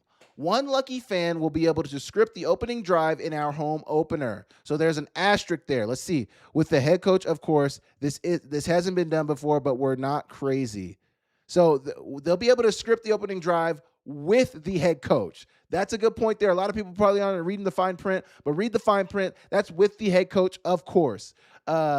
Extra chance to win with every new season ticket holder you refer. Random drawing among season ticket holders. Drawing will be held on August 19th. Now, from a marketing standpoint, let's get into all the ins and outs of what Akron is doing here.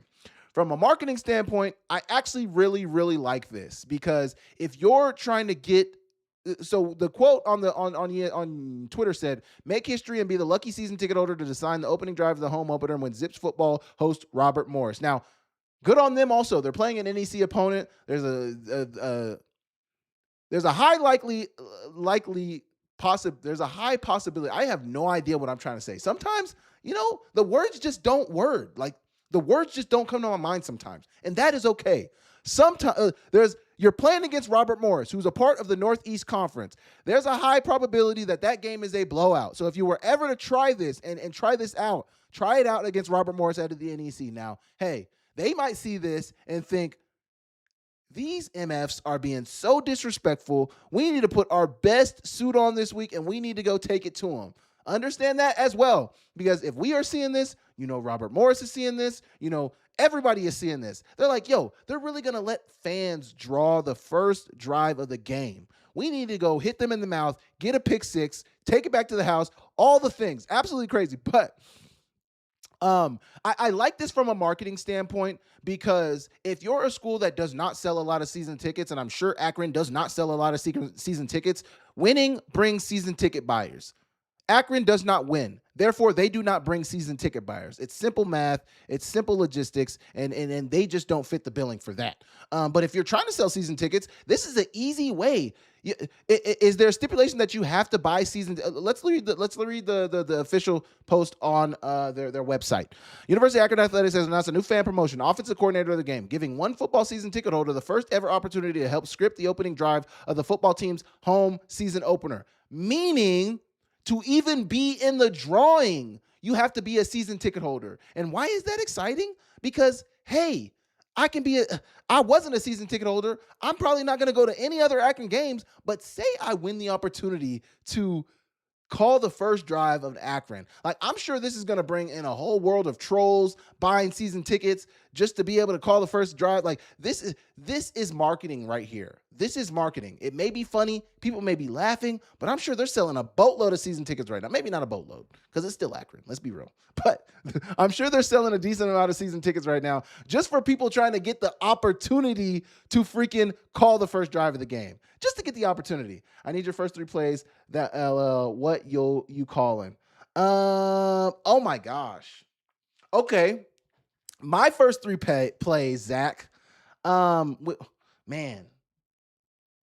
Because I'm not necessarily calling it as a fan. First off, who are we playing? What kind of defense do they run? I just have so many questions now. You say I'm calling first three plays. It's a lot of people are probably walking into this like, oh, I'm gonna call three trick plays, the first three plays of the game. I'm gonna. First off, you're doing it with the head coach, so the head coach is not gonna allow that. But what is realistically a good? So I want to see what the front is hitting for. So my first play is probably gonna be some type of zone, maybe power. Maybe go under center, run some power. Like I don't want to be too too creative with it. Like, let's just keep it simple. Power or zone. Maybe any run play. Any run play, depending on what type of front they run, depending on what type of defenses they play, we are running the ball first things first. We are going to try to establish that ground game. We're going to try to establish our game in the trenches. We're going to establish ourselves up front. We're going to run the ball. I don't know what type of run it will. It will fluctuate based on what they run, but we are going to run the ball. That's the first play. Second play, I want to get one of my guys involved. So say I have a Taco Dowler, say I have a Michael Wortham, say I have even a Dylan Lord, like, a quick receiver, somebody who you get the ball in their hands and they can do things with it with the ball in their hands. I am going to run either a tunnel screen, a jet sweep, something to get my best playmaker on the outside the ball in their hands. So that is play number 2. So first play, we are running the ball. Depending on what they run on defense, we're going to run the ball. Second play of the game, whoever my playmaker is, even if it's my running back, we may just hand it off to him again. Say my running back is the best player on our team. We might run it 2 times in a row. But if it's not, we're assuming that our best player offensively is a receiver. We are going to get the ball in his hands somehow on a jet sweep, on a tunnel screen, maybe even a now screen, something to get the ball in his hands. Maybe he's running something down the field. But really, I might not want to do something down the field because early on, I don't want the chance of the first target to my number 1 receiver to be an incompletion. I want it to be a completion between the quarterback and the receiver so we can start that repertoire now. If you hear Ocho Cinco talk all the time, Ocho Cinco often talks about, hey, a lot of times to start the game, just throw me a hitch. Just throw me a now screen. Just let me touch the ball and make it be early. First drive, second drive at the latest. Like, let me feel the ball. Let me feel a piece of the offense so I'm engaged. And I want to do that for our guy right now. So I'm going to get the ball into their hands early. And it's going to be something that is a for sure 100% completion. And they're going to get some yardage. They're going to get to run around there. A lot of times in a game, like, you just need to get hit one time. You just need to run the ball one. Like, you just need to get involved. You just need to get involved. So I'm going to get my guy involved early on. That's play 2. Run game, playmaker, outside playmaker is getting the ball second play. Third play of the game, we might be taking a shot. Now, I know we haven't even really established the run game. I don't even want to assume it's going to be third down. We don't know when we're scripting our first 10, we're not assuming that it's going to be second down, third down. We're assuming every play is a first down. We're assuming every play is successful and, that whatever play is going to be, one of those plays is going to be a touchdown on my top 10, top 15 script. Either way, let's assume we're dealing with another first down. We ran it on first down. We did a now screen on second down. On the second play, which was another first down. And on the third play of the drive, I'm going to run some type of heavy play action. So we're either going to be in 12 personnel, preferably 13 personnel. One of our tight ends is going to go out on a route on a check down, but we got our best receiver on the field, and we're most likely going to get a loaded box because we got a great running game. We've run the ball great all year. So, although we haven't established the run game in this game, they understand that we run the ball very, very successfully. So we're getting a heavy 13 personnel. We're going to have our number 1 guy on the outside, whoever that is, and we're going heavy play action, and he's running a post. He's running a post corner. He's running a deep 20-yard dig, like something really, really deep down the field where he's going to get one-on-one coverage.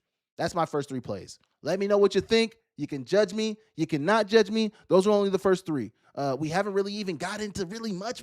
And I don't even know. I'm working off a blank script right now. I don't know what type of defense they run. I don't know what type of front they have. I don't know anything. And those are my first 3 plays. So judge me accordingly, please. I think I picked some pretty killer plays right there. You guys can let me know what you guys think about that. We got 3 viewers on. Oh no, we don't have 3 viewers on Twitch. At one point, we had 3 viewers on Twitch. Thank you guys on Twitch for viewing in. I don't think I had any other thing to read. I didn't want to reread these because I kind of extra chance to win with every new season ticket holder you refer. So hey, not only am I a season ticket holder, so I get in the drawing, but I refer. Say you refer like 15 season ticket holders. You're a lock. I know there's going to be that.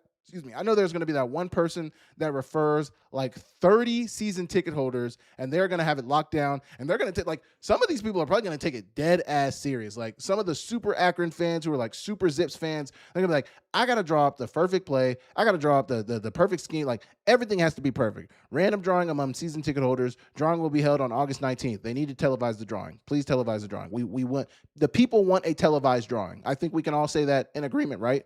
We want here's how to enter. For anybody watching who may potentially want to be a Akron season ticket holder, all current UA season ticket holders are automatically entered into a random drawing for the promotion with every season ticket counting as an entry. Example, 4 tickets equal 4 entries. So if you have 4 season tickets, you got 4 entries. Or wait, with every season ticket counting as an entry. So, you buy season tickets based on seats. So say you own 4 season tickets, that's 4 entries into this drawing. Boom.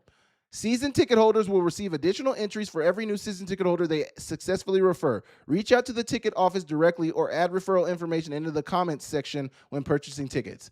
There could be a lot of, messing up of these rules. The reason I say that is because I immediately think of, hey, I'm going to just find out who all are season ticket holders, and I'm going to say, hey, I referred them. I don't know. I'm seeing a lot of gaming of the system already. I'm pulling out that old NDSU 2012 playbook, rerunning power until our O-line vomits. Hey, what do they call it, Zach? The Indiana O-line, or what? What's the where they got the 2 fullbacks? 2 fullback eye. What are they? The Maryland eye? Is it called the Maryland eye? I think it's Maryland eye. 3 running. Yeah. We're running the Maryland eye, Zach. The Maryland eye. Last thing on this season ticket holder, 1 winner will be selected at random from eligible entrants. Hey, Akron, good on you. That could be very, very exciting. I like the marketing. I don't know who's in their marketing department. It may be a colossal mess up. But I don't know. It seems pretty solid. Obviously the head coach is going to sit there with the fan. It gets fans engaged. It gets season ticket holders engaged. I mean, it gets people excited. And that is your job as, the marketing arm at a university. Like, hey, how are you going to bring more fans into the games? And how are you going to get people excited? That is what it is about. Get our people excited. Get them into the stadium. Make them come watch our football. That's what we want. Make them come watch us play football. And I think they're doing a good job of that. So we will see what that looks like. Okay, now I wanted to bring up this video by Brooks Austin. He covers college football. He covers the SEC. And obviously the Save College Sports Act is really big in college football right now. And he dropped a video basically explaining everything about everything about the Save College Sports Act that you need to know. So I wanted to watch his video and kind of go through it, because the video title is on Twitter is "I read so you don't have to. Everything you need to know about the Save College Sports Act." So I kind of want to go through the College Sports Act and listen to him talk about it, but also give my thoughts on his video as we kind of react to some of the things that are in this College Sports Act. Save College Sports Act. So you guys can let me know if you guys have been tapped in with this. Basically, there's legislation going through Congress and things like that right now where people are trying to save college sports. They're trying to save the act is called Save College Sports, and there's a lot of things that need the government to fix in college sports right now. The government needs to come in and honestly, listen to a lot of these things from this Save College Sports Act. I can't say I disagree with it. So let's listen to this and see what some of these things are in the Save College Sports Act. We'll save you a click. I'm going to save you about 4,000 words worth of reading here in about 8 bullet points. The cap has been raised from $21.3 million to about almost $49 million under this Save College Sports Act. So basically, more money. I think I sent something in the Discord about Mario Cristobal saying that they need a bigger cap. I'm actually going to go find that right now, because Mario Cristobal basically said that maybe it wasn't Mario Cristobal, but no, it was Ryan Day. What does Ryan Day calls for a higher salary cap in college football? So basically, this is something that the coaches want at the college level. They want a higher salary cap, and if that's what they want, they're going to get it in the Save College Sports Act. I would want to read the College Sports Act in terms of, is it locked at $48 million, or is it going to raise up on an annual basis, or what does that look like in terms of raising it up? Because obviously, it was 20 last year and everybody was like, oh, great, we got a cap, 20 million. A year later, everybody's saying that's way too low. So when are we going to get to the point to where they say 48 million is too low? Because I think there's rumored to be some rosters that are valued at 40 million right now in college football. So what does that look like going forward for the rest of the sport? With what they quote as much more stern NIL processes. In layman's terms, all right, the deals that you actually get have to be legitimate marketing deals. No more pay for play. So basically, you can't just get a check for playing college football. No more pay for play. When people say pay for play, that means you're getting money, and in exchange, you're going to play for this school. You're not really doing anything for a company. You're not really, marketing any product. You're not really in advertising anything. Like you're not like nothing. You're doing nothing, and you're just getting money. That is going away in the Save College Sports Act, which I kind of like. I talk about Taco Dellor all the time in terms of an NIL because I think he's doing it the right way. Taco Dellor caught the game-winning touchdown in the national championship game. Therefore, Taco Dellor has a vast and massive name, image, and likeness in the state of Montana. What has Taco Dellor done after, making a name for himself on national television?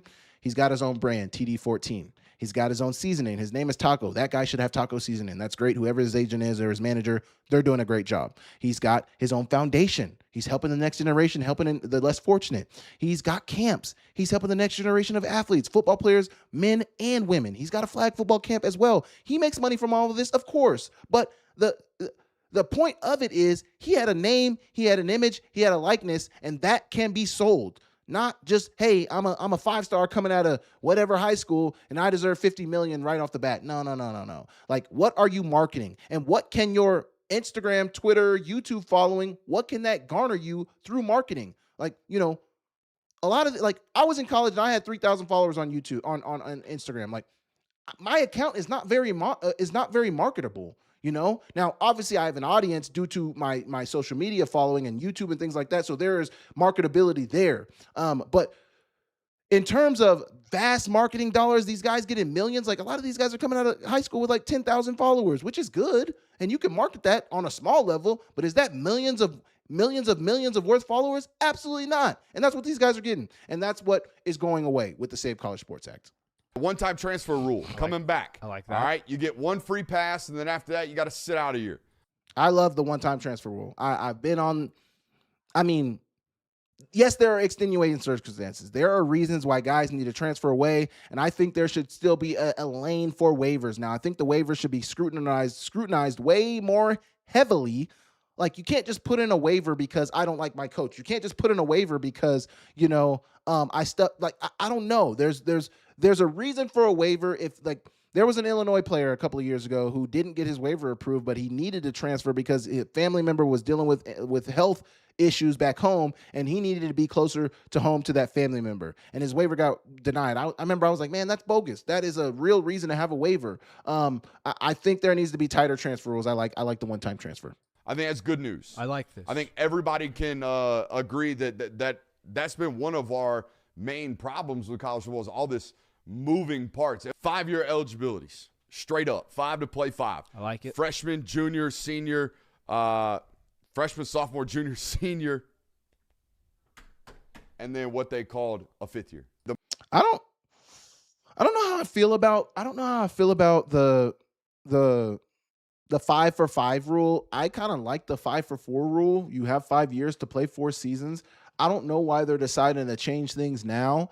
I don't know what the real reasoning would be why they wanted to change around the 5-for-4 rule, but I thought the 5-for-4 rule was good.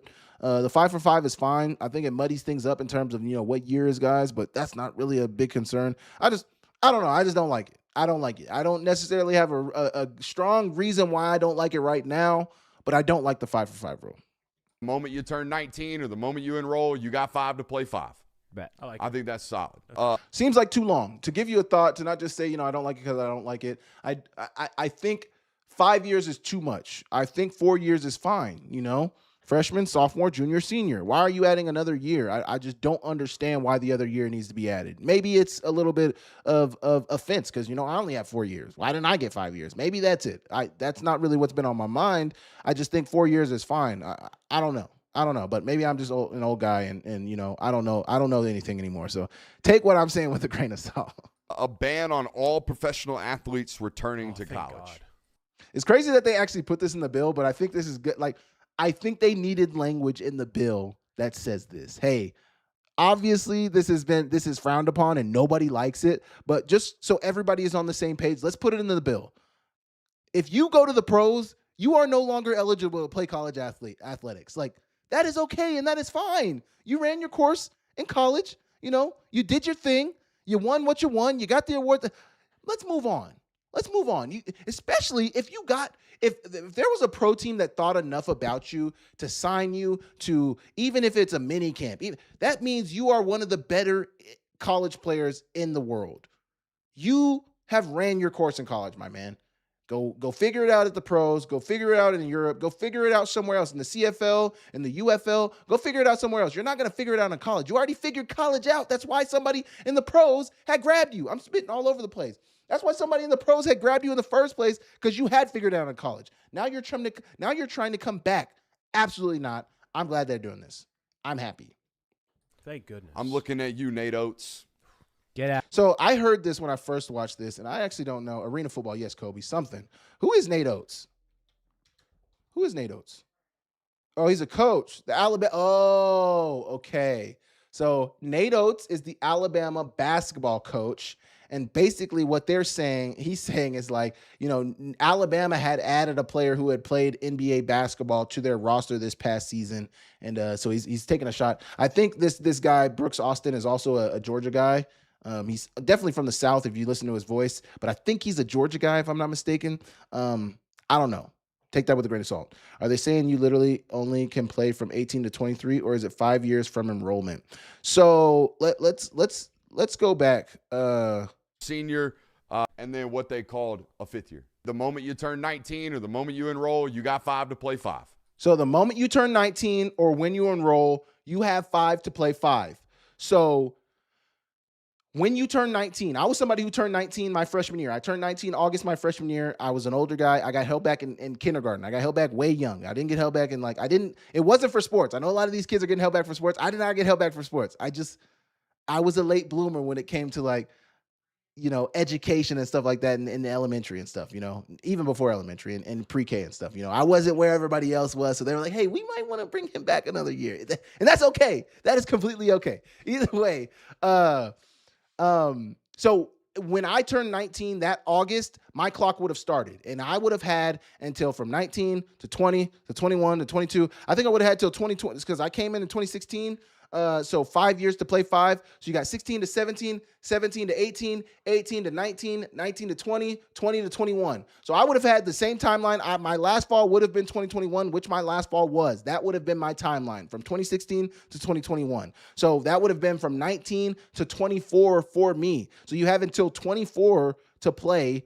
Or is it 5 years from enrollment? Yeah, 5 years from enrollment. So to answer your question, 5 years from enrollment. So when you enroll, you have 5 years, whether that be you turn 19 or when you first enroll, whether you're 17. And the reason they say when you first enroll, because there are some guys who are young coming into college. So say you're 16 or 17 coming into college and you enroll at 17. That means your clock would start at 17 and you have until 22 years old to play college football. That is what it is. I like that.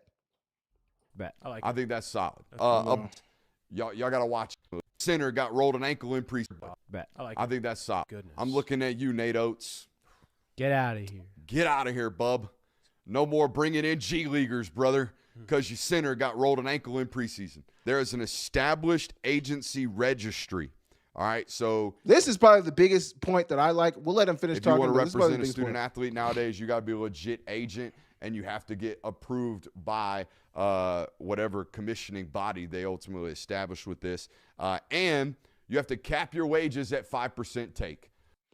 All good. All really, really good. There's going to be a registry. So basically, not necessarily the NFLPA, but there's going to be an NFLPA type board that's going to regulate agents, going to regulate the money that they regulate the commissions that they charge their athletes, all of those things. And the cap is going to be at 5%. So no more 10%, 15%, 20% agents. I don't know if there was a lot of agents charging that, but there have been stories of agents taking that type of money from their athletes. And that is going to be null and void. That is going to be no more. So not only are you going to need to be a registered agent, you can't be somebody's uncle and say, hey, I'm in his NIL agent, I represent him. No. Are you registered through whatever governing body there's going to be at the college level? Are you registered through them? I think that's really, really good. I think that's really, really good. And this brings up my next point that I wanted to talk about. I want to talk about the potential of CFP, like college football, not even college football, college athletic union, college athletes unionizing. Let's finish this video from Brooks Austin, but I want to talk about college athletes unionizing, which is something that's so all become you real. Agents that are straight up thieves, y'all got to watch out. This caps conference membership at 19 schools. So another point, conference membership being capped at 19 schools. This is interesting for a couple of reasons. Because I know some schools are really like the Big Ten and SEC are already close to that. And from my understanding, they're doing this so that they can keep away from getting the super conferences. So like Alabama's in the Big Ten's, the top of both of those conferences joining. They want to keep the integrity of college football, like the integrity, regionality, maybe even like they're trying to keep that at its core together. So maybe this is a way of potentially saving that. No conferences can be more than 19 schools. That virtually takes it away from being a super conference because, obviously you could have the big dogs in a super conference, but, there are some schools who would probably be hurt. Like there are some schools that would get left out if you tried to do a super conference and it had to be less than 19 schools. So I think that kind of cuts the middleman away from it in terms of doing the super conference route, maybe. All right, so you cannot have a 20-team super conference. You can't have two 20-team super leagues and then go off and separate into a super league. I think that's good news for us normal college football fans. However, if you leave your current membership, you have to act as an independent for 5 years in totality. The reason that's important, why you have to act as an independent, I was actually thinking about this while I was watching this video. Maybe it might sound not that detrimental. Like, hey, maybe some of these schools might like to be an independent. But you got to think, if you're an independent, that means you're not a part of a conference TV deal. And so, obviously, Notre Dame, I believe their TV deal is through NBC. If you're another school, what TV deal are you going to get? Yeah, maybe if you're Michigan, Ohio State, a ton of those schools, Alabama, Georgia, like they would have a ton of suitors for a TV deal. ESPN would be calling. Fox would try to figure something out for them. ESPNU, they would figure something out and the money would be good for a lot of those schools. But say you're, a Northwestern, say you're a Purdue, say you're a Rutgers, say you're, I'm naming all Big Ten teams, say you're any team in any part of the country, say you're a Wazoo or a Oregon State, I don't know if schools like that can necessarily handle being independent. Where does their TV money come from? Are they going to be getting TV money? And if you're not going to be getting TV money, what does that do to your bottom line? There's so many other considerations that need to be considered if you're not a part of a conference.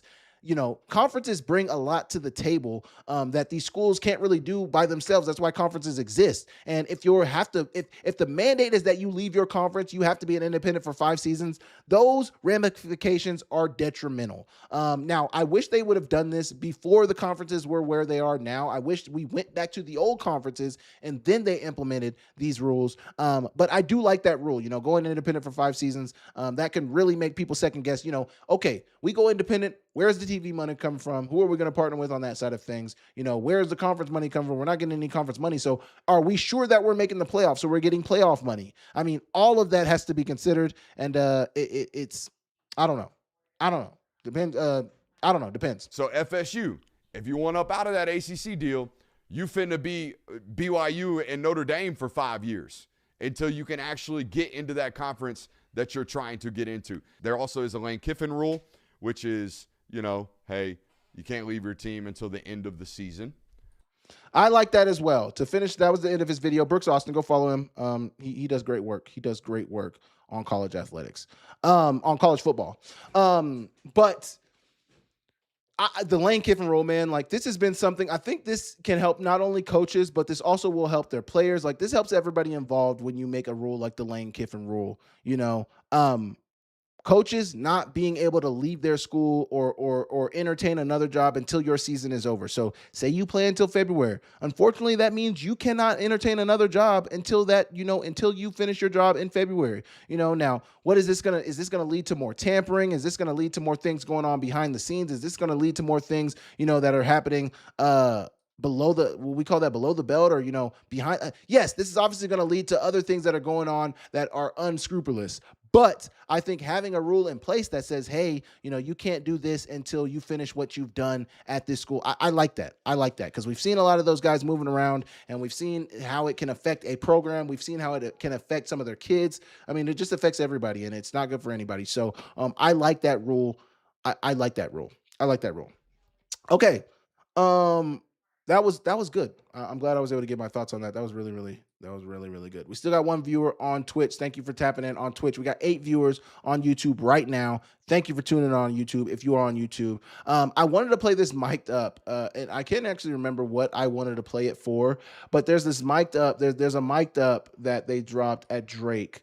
and I wanted to discuss it. I actually had a couple other things I wanted to talk about as well, but we're like an hour and a half into this, which is fine. You know, we can go live for as long as we want because this is my channel. But I did want to talk about that live video that Drake posted. So if you're not in the Discord channel, go join the Discord channel.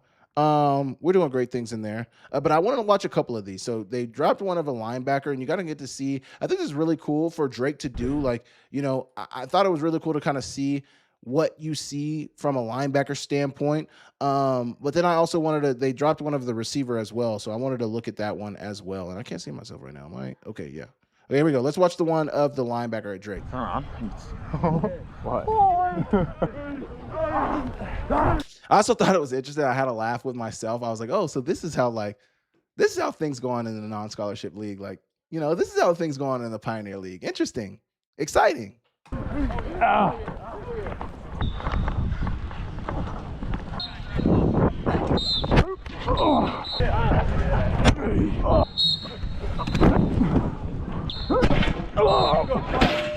Go out there, show them what we're about. Remember, dude, this is a defensive program. D-I-T, 1, 2. Great speech right there. Go out and show them what we're about. Remember, this is a defensive program. Hey, I love it. I absolutely love it. I'm fired up right now. Can you guys not tell? I'm absolutely fired up to go run through a wall right now. Hey, push Lord, Tom. Pull.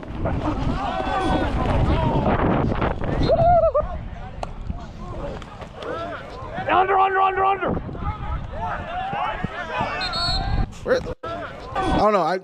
I get in my bag of like analyzing things during this as well. I just want to know what is he covering here? So you got the mesh right here. You got the mesh. Let's break this down real quick. They got the mesh happening. He's working for the guy under here. Honestly, too, for the quarterback's standpoint, like, I don't know what the quarterback's looking at. This guy's pretty open. I don't know why he didn't dump it off right here. Either way, that's neither here nor there. The linebacker, the guy that we're with the linebacker's point of view, what is he covering? Because, you know, you see the receiver back here. He's getting walled off to the sidelines, so he's not really a part of the play. Now, we obviously could have another receiver that's behind him that we don't see.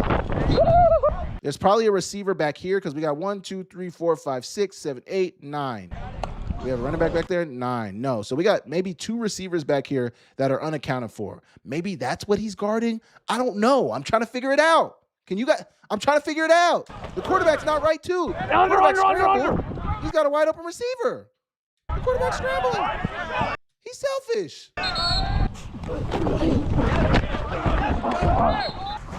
He got hemmed up a little bit right there, huh? Did I get hemmed up a little bit? Oh, yeah. Where's the ball at? Oh, the ball's right there. We saw it. You saw it, too. He saw the ball. He couldn't get to the ball. Look, the ball's right there. He's got the ball. That man is getting blocked. Yeah. I remember this was so funny.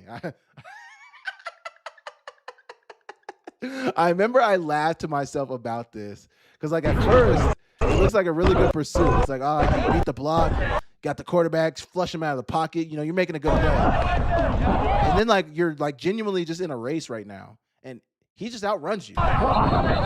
He just outran you. Now, maybe your other guys got it. You did not get it. I'm being a big hater right now. I want you to know right now, I'm being a massive hater. And I need to cut it out. I just thought it was so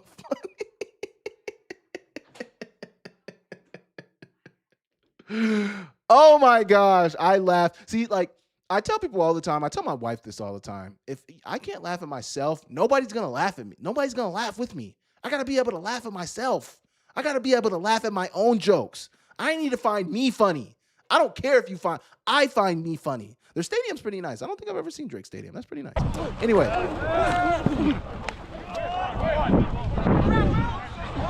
I think they caught that. Oh, no, he might have intercepted that.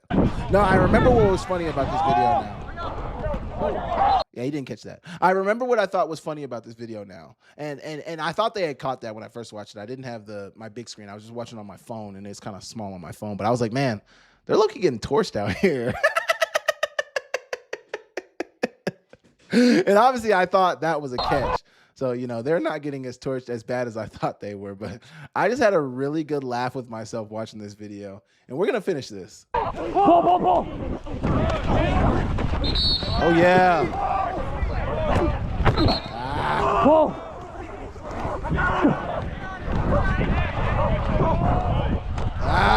Yeah, this is what I saw. The back half of this video, they're low-key like getting dotted up a little bit.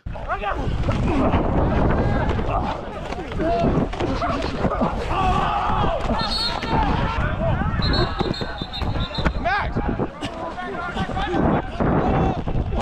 Oh, yeah. This was it.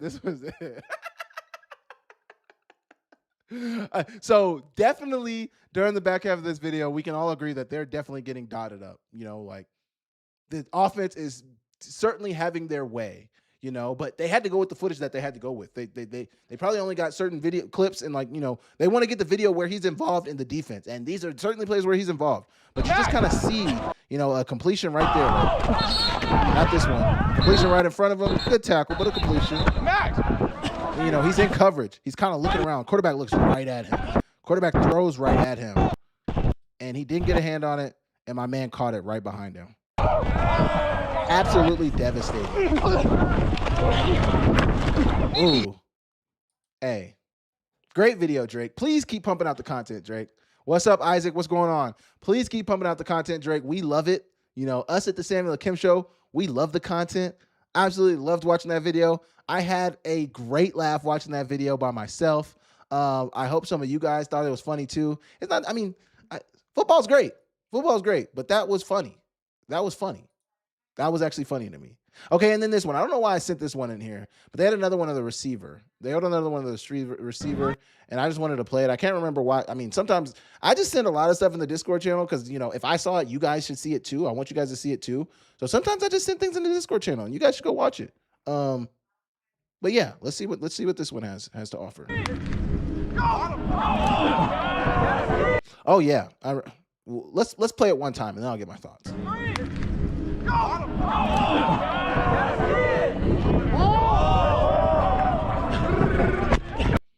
First off, great catch. Jonah, you're him! Jonah! Come on, y'all got to go! Hey, tell you seen that chat? Tell y'all seen that? I didn't even see this. That was hilarious. First off, the guy yelling up, the caption of the video was Judah, you're him. Y'all see that chat? Question mark. This is the great Drake. This is the content we need, Drake. This is the content we want to see, Drake. Wish I could see that same POV of them tackling Eli later this year. Yeah, that would be a great, man. They should do this at Montana. Either way, first things first. Let's turn off the sound and let's watch this together. First off, this cornerback, brother. What are we doing? Okay, it's cover two. It's cover two. They got a cloud corner playing over the top. They got two over here, but he's definitely playing a flat. So he's looking inside, but he's got to run deep. He's got nobody underneath him. He's got to recover now. But you got the safety here. But the safety has to respect that. And look at him turn. Look at him turn his hips. Ball's out. They run the bender. He turns on the bender because he has to respect that. He's playing in between two. They put two verticals on the high safety. That puts him in conflict. He's in conflict right now. They throw the ball up, trying to hit it in the hole. It's not really a hole shot anymore because he's kind of past that safety now. But it's the ball is... I don't love the ball. I get why he threw the ball the way he did because he saw cover two. He's like, I need to put it in that hole. But the ball hangs up there way too long. He put way too much air on it. But hey, that is all that matters. That is absolutely the only thing that matters. What are we talking about right now? He just went up top on both of y'all and made y'all look like babies. And then look at this. Jonah, you're him! Jonah! Come on, y'all got to go! Hey, tell you seen that chat? Tell y'all. Football is freaking amazing. Amazing. Number 32, you got cooked. I'm sorry. I can't sugarcoat it any. I can't sugarcoat it. You got cooked. You got cooked. You got cooked. You got cooked. Oh my gosh. Okay. Last thing I wanted to look at. So I actually saw this. What is this? Oh, another Drake mic'd up. I'm not gonna watch that. I saw a clip of Tanner Castora posted a video of one of the defensive ends at South Dakota State. This guy looks like an absolute freak. His name is Carter Stitzman, and that's what I wanted to do as well. I want to look up Carter Stitzman's stats. and see what he did last year, if he did something last year. Carter Stitzman, he's a defensive end senior from Lincoln, Nebraska, 6'4", 275 pounds. He looks like an absolute freaking unit. So he's only, where's he coming? He's coming from, where's he coming from? He doesn't have any stats last year. He doesn't have any career stats either. Let's look up Carter Stitzman transfer portal. Oh, yeah, he's a D2. That's right. He's a D2 guy. He's a D2 Wayne State transfer. So let's look up Carter Stitzman Wayne State stats, because I do want to know what he's done at Wayne State. Because he's obviously a really good player. Carter Stitzman 2025 Wayne State College Athletics. I mean, they just finding a guy like this, and it doesn't even look like his numbers are super crazy. But from the clip I saw, he looks good. Now, obviously, it's practice. Things change, obviously. Last year, Carter Stitzman had 33 total tackles, 11 solos, 7.5 TFLs, 5.5 sacks. He had no forced fumbles, no fumble recoveries. He had 9 QB hurries, but nothing else, Really just 5.5 sacks, 7.5 TFLs, 33 total tackles. So didn't have a crazy year last year. But just look at this, man. Look at this guy right here. I can't see myself. Okay. I mean, look at the speed at which he gets around the edge. Now, I believe Quentin Christensen is their number one LT, so this guy isn't the number one guy. Understand that. But still, this is a Division I offensive lineman, and he's getting around him with ease. That matters. So look at this, and he's got energy. He's excited. Look how fast he got around the edge. Now, then I want to show the video of him going against Quentin Christensen that I saw later on this week. Him and Matt Zimmer posted this video. Matt Zimmer covers the South Dakota football, really. Football in the Dakotas, in the South Dakotas, whether it be South Dakota State or South Dakota, I believe. But he does a great job. He works for, I can't remember who he works for. He works for basically who everybody out there works for. Sioux Falls Live. Yeah, he works for Sioux Falls Live. Either way, here's this video of him, Carter Stitzman versus Quentin Christensen. Keep getting my Discord channel and not have my.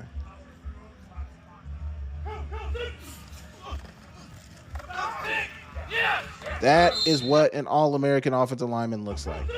I mean, good leverage, good hands. The spin, just because I got my hands on your back, doesn't mean it's a block. It's a block in the back. I mean, this is good, man.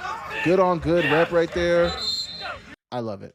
That's really good. That's good ball right there, man. Yeah. Hunter Peck comp. Honestly, Kobe, I'd say he's bigger than Hunter Peck. I don't know what Hunter Peck was. Carter Stitzman's 175. Wait, Hunter Peck. Oh, Hunter Peck. You said Hunter Peck. For some reason, I read Hunter Peck. I was thinking of Hunter Parsons. I wouldn't compare him to either. Was Parsons' name even Hunter? See, now I'm getting my names mixed up. Was it Hunter Parson? No, it wasn't Hunter Parson. I don't even know why I was thinking Hunter. I don't even know. Who was Parson? Why am I thinking of?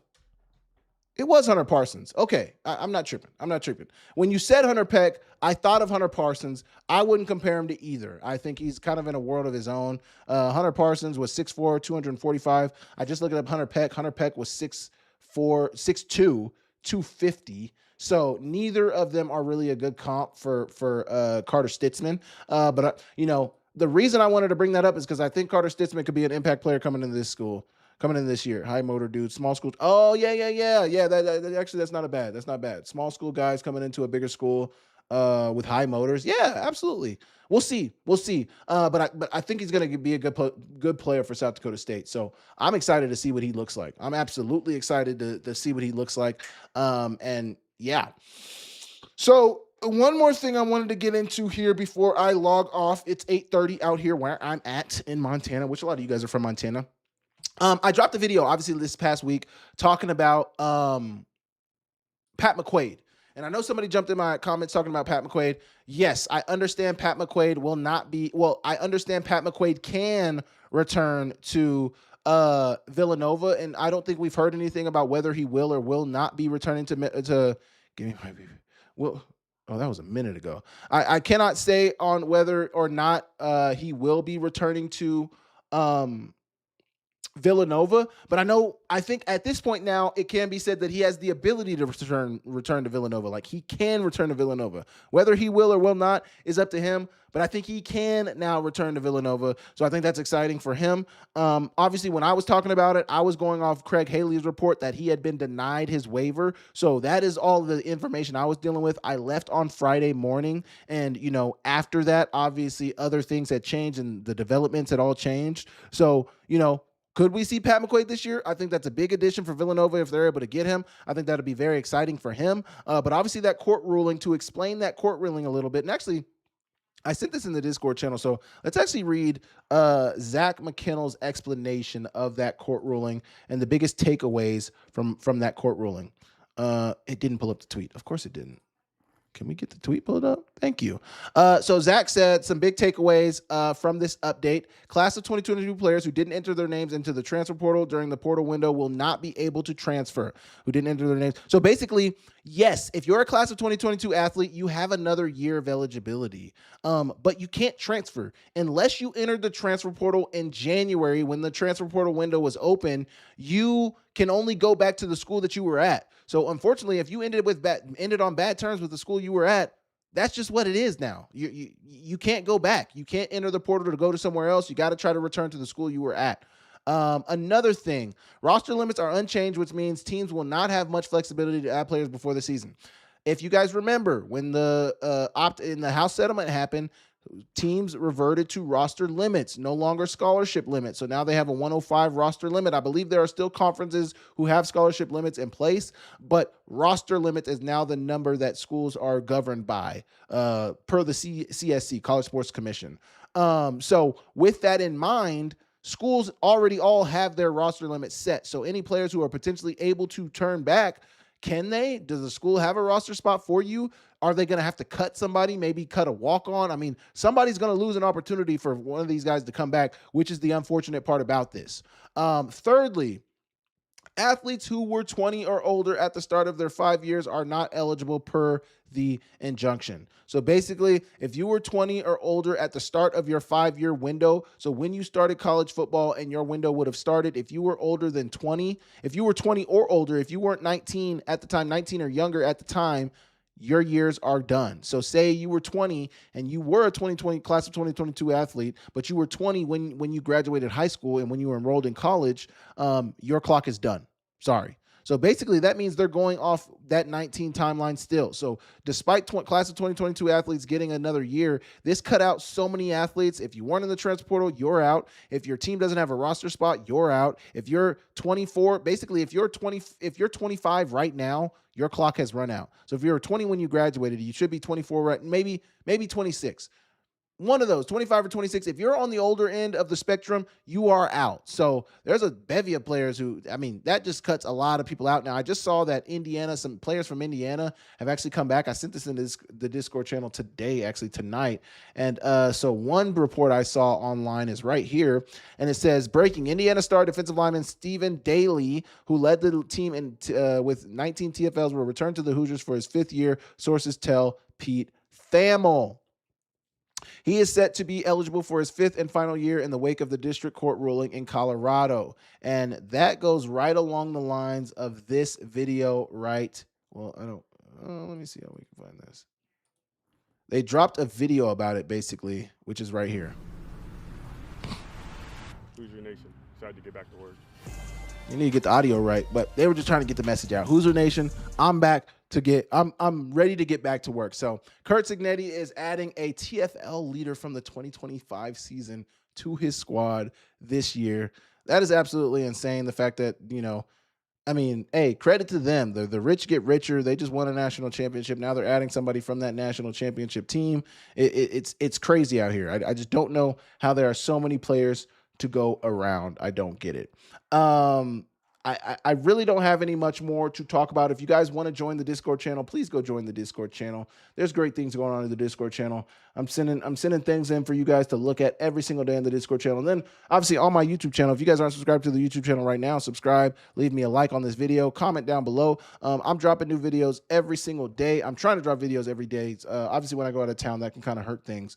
But I'm dropping new videos every day. I'm giving you guys something to chat about. I'm giving you guys something to talk about. I'm giving, all the things. Also, I wanted to mention, I saw some of you guys at me in the stats perform poll. You guys are asking Sam Herder and things and people like that why I don't vote in that poll. Obviously, I don't have a vote, which is okay. I would love to have a stats perform vote, but I'm very, very happy to have a Red Shirt Sports poll vote as well. So you guys can catch me on Red Shirt Sports this year, voting every single week on their top 25 poll. It's a great poll. Obviously, you guys, there's transparency within that poll, so you guys get to see how I voted. A lot of the voters, like Zach and Sam Herder and some of the guys in the media, show their votes through the Stats Perform poll. They drop articles every week on how they voted, why they voted who, and they do a phenomenal job. But Red Shirt Sports, that's a part of their platform, so you guys can see how people are voting on Red Shirt Sports. And if you didn't like how they voted, you can let them know. For me, I will be breaking down my vote every single week on Monday on Akem's analysis. So you guys can come check me out on Mondays because I'll send in my poll on either Saturday evening or Sunday morning.